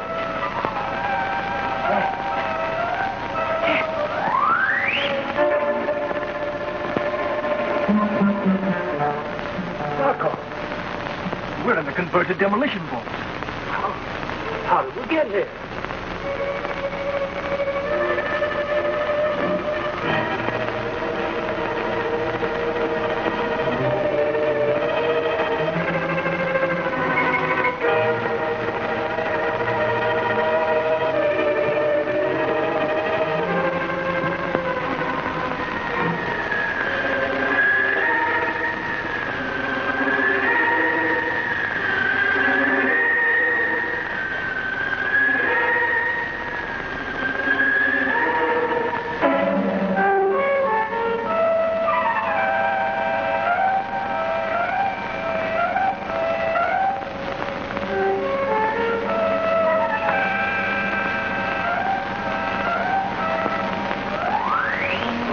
Welcome.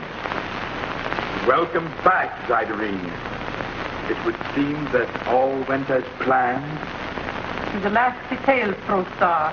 Exactly as we planned it together all these years of exile. See them. Can you see them? Those miserable people of Neptune.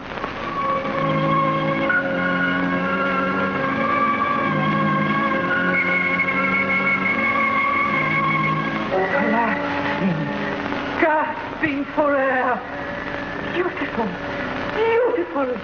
Is it not, ProStar? Revenge is beautiful, Zyderine, when the wound is as deep as ours. Let us see what is happening on Neptune. And these are the facts, as straight as I can give them to you people of Neptune. We have about 48 hours... Chief Security Scout of the GBI, Flash Gordon. Every available engineer and workman here on Neptune will be diverting the pipelines to the auxiliary converter emplacement. With your help, we can do it. Stay in your home. Don't exert yourself. Save your strength and your breath. Breathing in the last few hours will become difficult, but do not become panicky. Together we can do it. And remember, do not try to escape from Neptune. Even if every available spaceship in the galaxy were here, not 1/100th part of the population could be taken out. If one of us dies, all of us will. If one lives, we'll all live. And now let's go to work. Why didn't you tell me there was auxiliary equipment on Neptune? I didn't know it. It's the first I've heard of it. It was your job to know. I'm sending you to Neptune. Find the auxiliary equipment and destroy it before it can be used.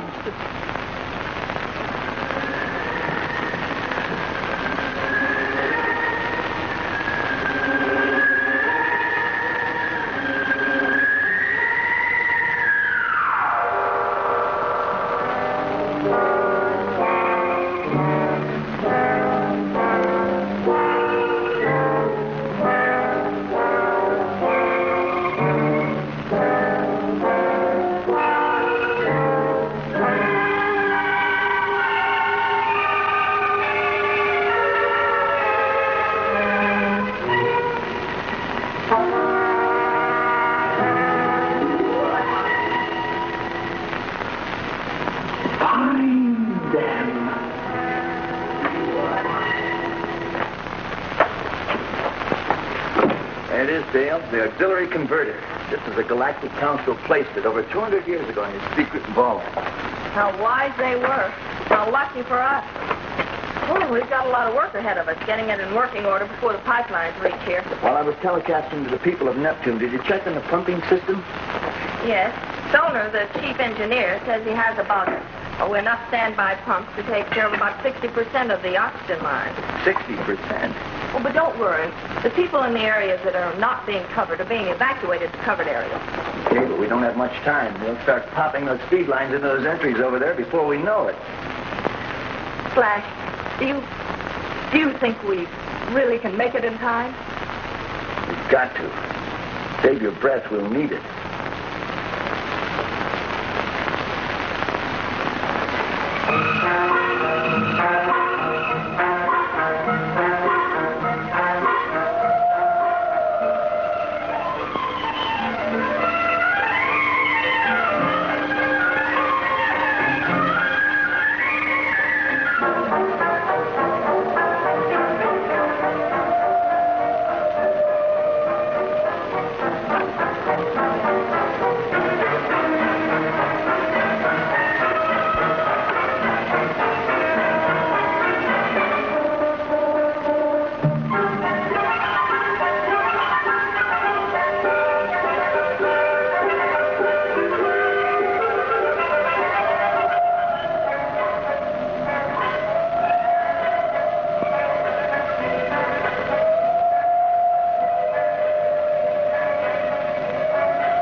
You must destroy the auxiliary equipment. Revenge, Rosa. We must have our revenge. Go on, Rosa. You cannot stop now. Find them. Find them. Find them.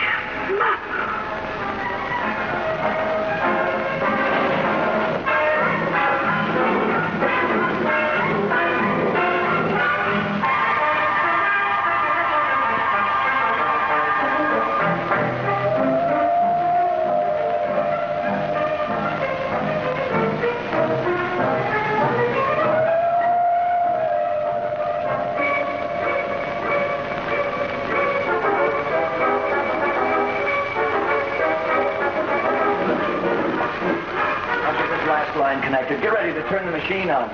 Here. I'm ready.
The Buster Keaton Show.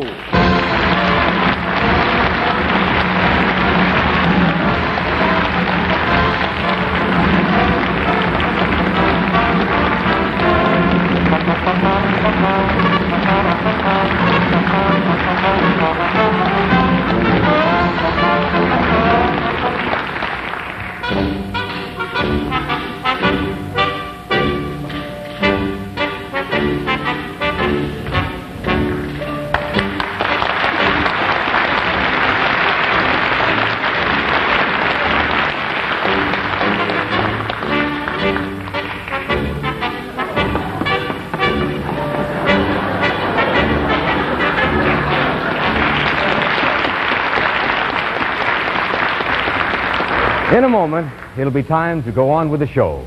But first, I'd like to tell you about the very important savings you can make on your new car, thanks to the new low prices announced just a few weeks ago by Studebaker. You know, folks have gone for the new Studebaker in such a big way this year that production has been increased higher than it's ever been before in the history of Studebaker factories. And that's why it's possible for Studebaker to reduce the prices from $86 to $141 a car. Why, the savings on Studebaker's lowest priced car amount to $91.25. And that brings Studebaker right down into comparing price range with even the very lowest priced cars. Yes, you'd better look into this matter of a new 1950 Studebaker yourself. And I'll have an invitation for you a little later on. But right now, it's the Buster Keaton Show.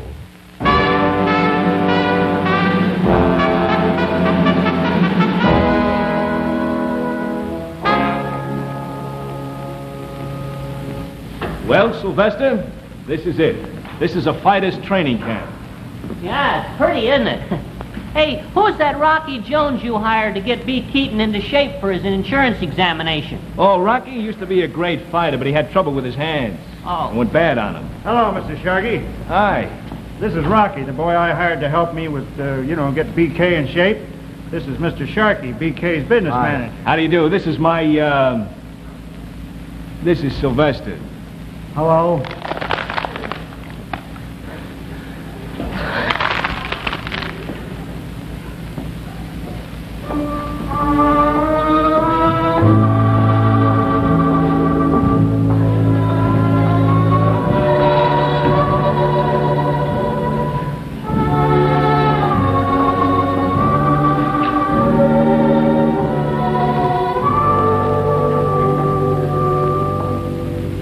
That's Mabel, Rocky's wife. Oh. And in case you guys are getting any ideas, it was just last week Rocky caught a guy making a pass at Mabel. What happened to him? Well, I can't dig him up just to show you. Rocky, I want you to give BK the works. You know, setting up exercises, rub downs, you know, all that kind of thing.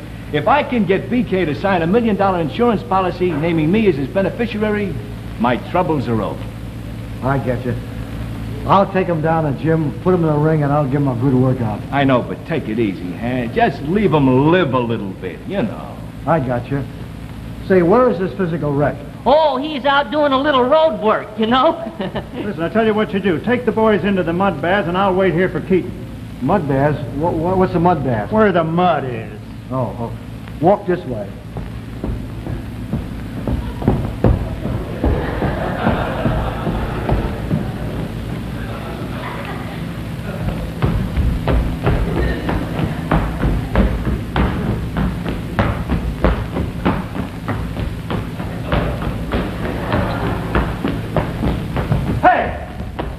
Don't stop me now. I got 71 yards to do.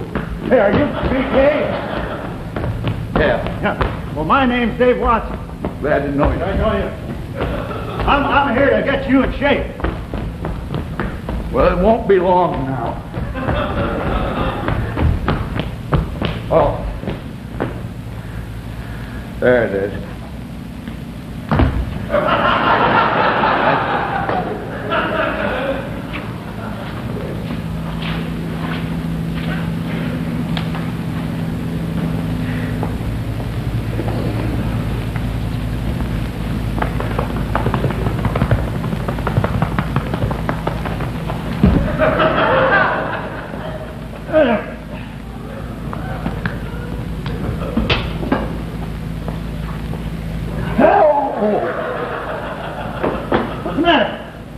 cold. Well, remind me to have it heated for you.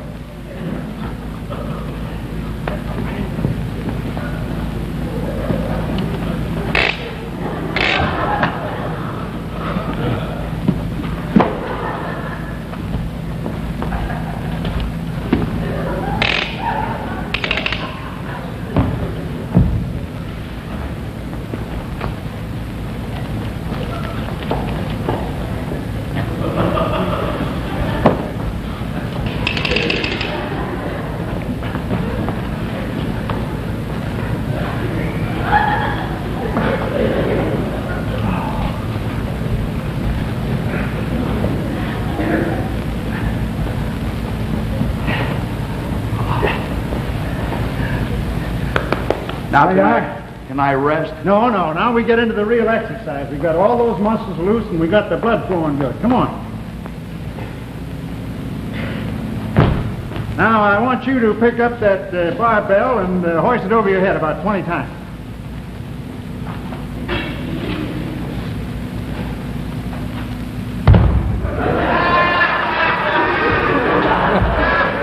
You better...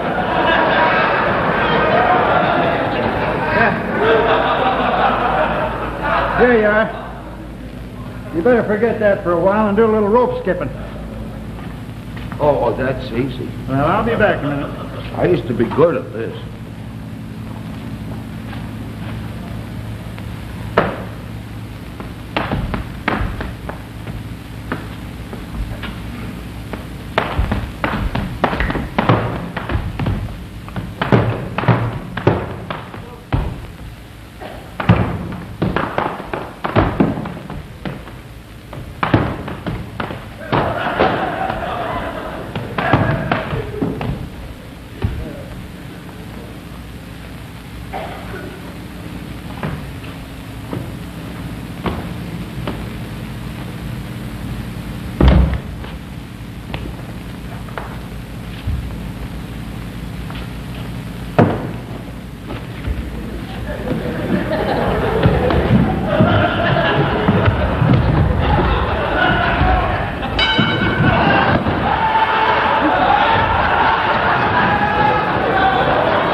Hey.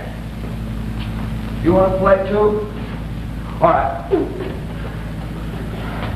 Pass it to me and I'll shoot the basket.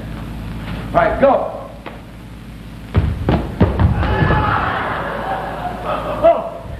Oh, Matinee. Hello.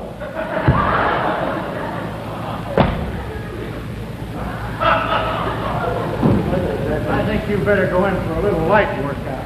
Here. Take these Indian clubs down here. Work out with those for a little while.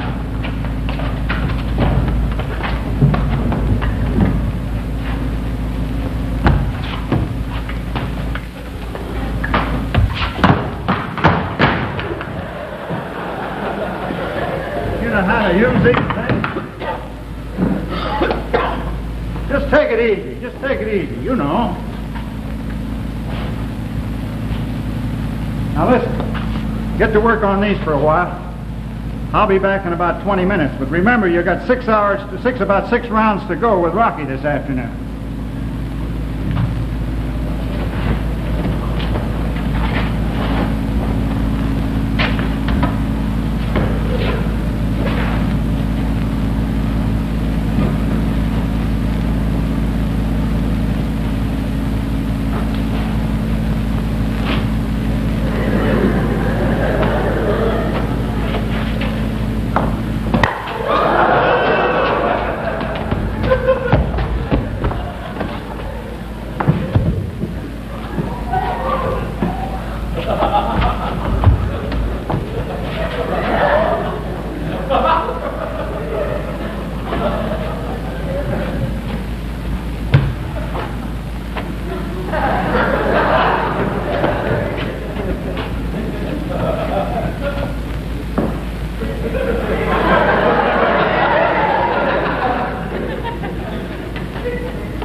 Feel all right?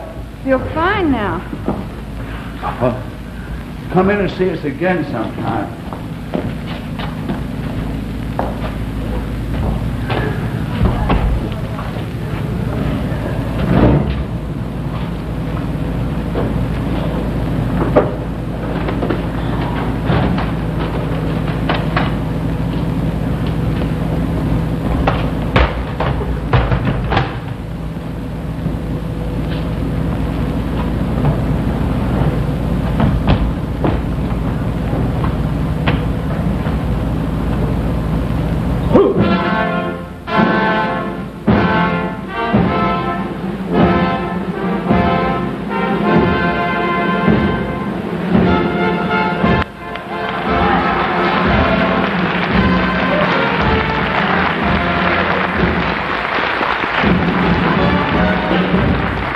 Buster in the Adventures of Buster, I'd like to bring you a very personal and special message from your Studebaker dealer. He would like very, very much to have you come in and try for yourself the wonderful, wonderful ride that's the most outstanding feature of this new 1950 Studebaker.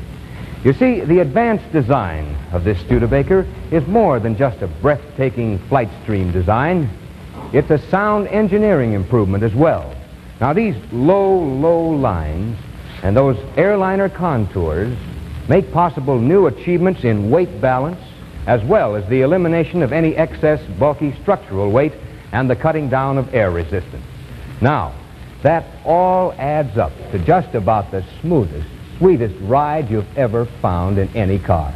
And your Studebaker dealer wants you to come in and try it for yourself. Yes, Studebaker would like to have you come in to any of its dealers in Los Angeles County tomorrow or this weekend, without the slightest obligation on your part, and try the 50 Studebaker. And bring your family. They'll love it, too.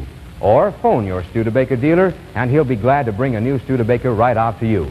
And oh, yes, by the way, with Studebaker's new low prices now in effect, thanks to huge volume demand, you'll find that the down payments have been lowered as well. Why, on some models, you can buy a new 1950 Studebaker for as little as $361 down, exclusive of local taxes and licenses. And the chances are that your present car will probably more than meet the down payment, especially since your Studebaker dealer is ready to meet or better any legitimate trade-in offer. Yes, I really hope that you'll take your Studebaker dealer's invitation and drop in as soon as you can, tomorrow or this weekend, and try the miracle ride for 1950. Do it tomorrow or this weekend. And now, on with the Buster Keaton Show.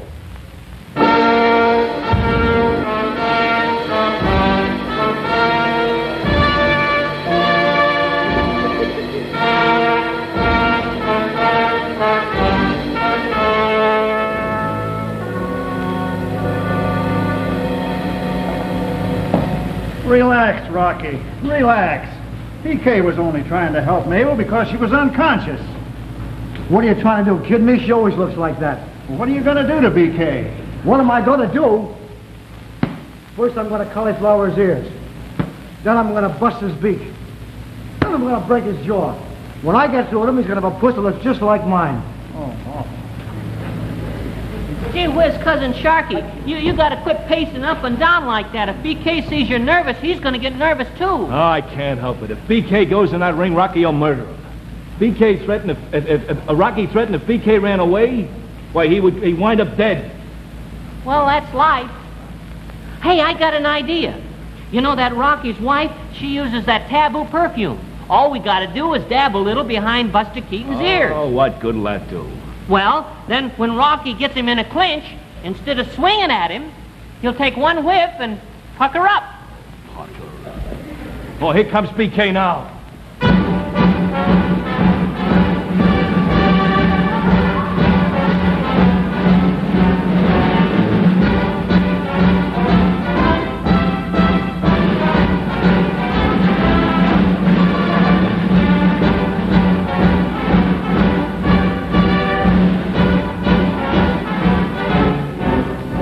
BK, you look wonderful. You're in fine condition for the ring.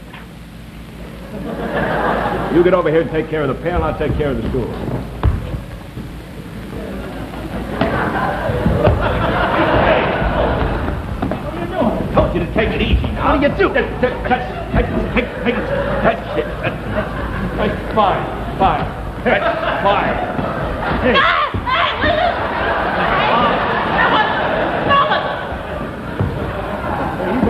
You better take care of him. Stand up.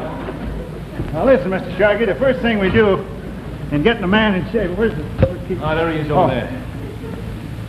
Come on, get in the ring.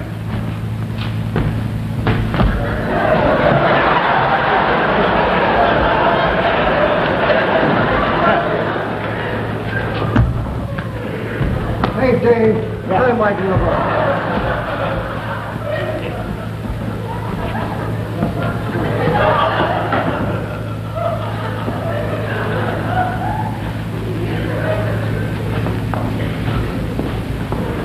Good afternoon. Oh, hello. Oh, how's your head? BK, don't you understand? That's Rocky's girlfriend. Who's Rocky? Him. He saw you with your arms around her this morning, and he's a very jealous man. Well, I was only trying to...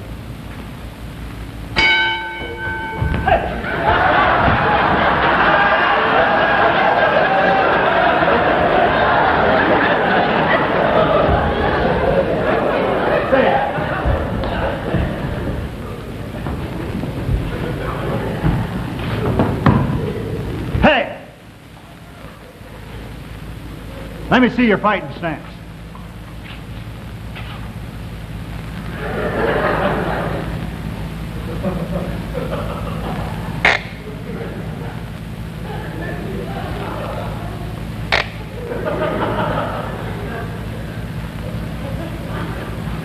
This up here.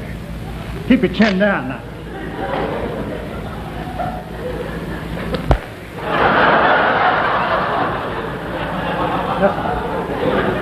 Now just listen to me. When he swings at your face, get your hands up.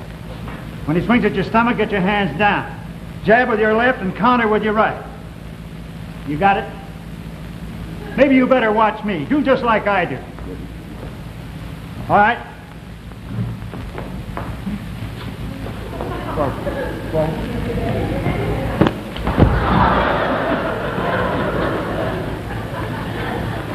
Listen, you can't just stand still. Dance. Dance.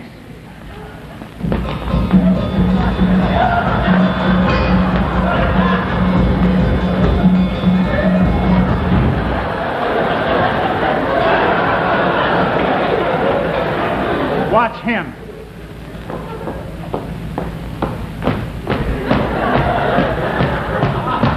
No.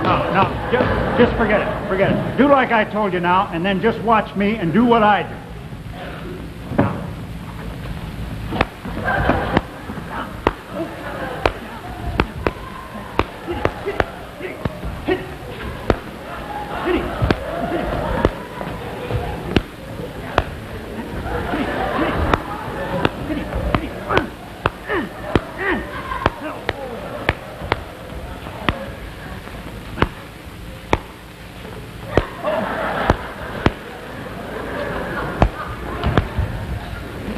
Haymaker.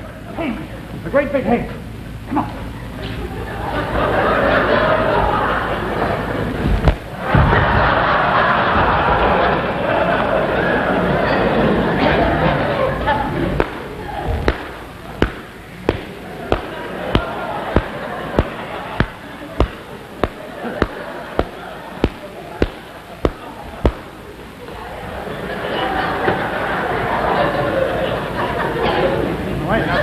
Don't let him scare you. You've got him worried. Stay right in there.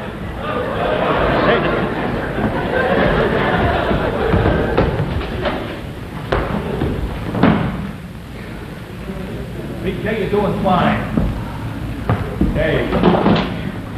Take it easy.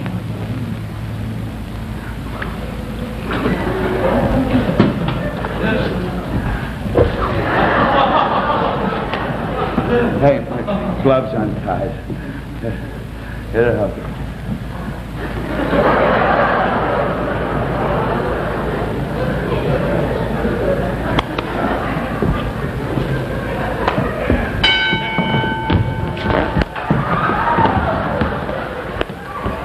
Swing your right. Hit him, you can't. Swing your right.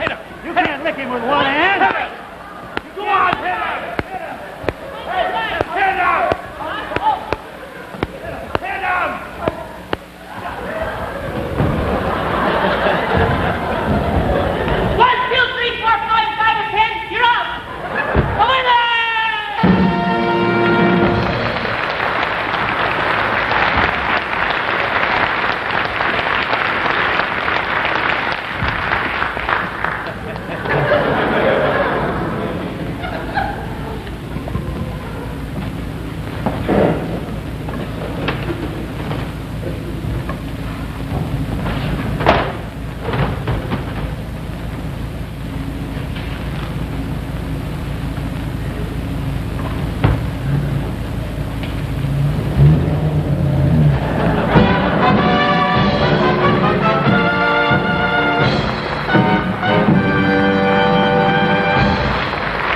Buster will be back in just a moment. But first, I'd like to remind you to phone your Studebaker dealer tomorrow, or better still, drop in and accept his invitation for you to try the wonderful new ride of the 1950 Studebaker.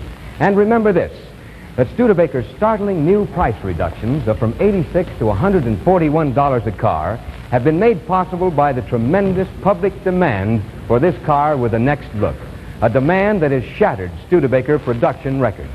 Remember that. And also remember, too, to bring with you any legitimate trade-in offer you may have for your present car, because your Studebaker dealer is ready to meet it or better it. Yes, in every way, Studebaker's next look is your best bet for your next ride. And now, here's Buster.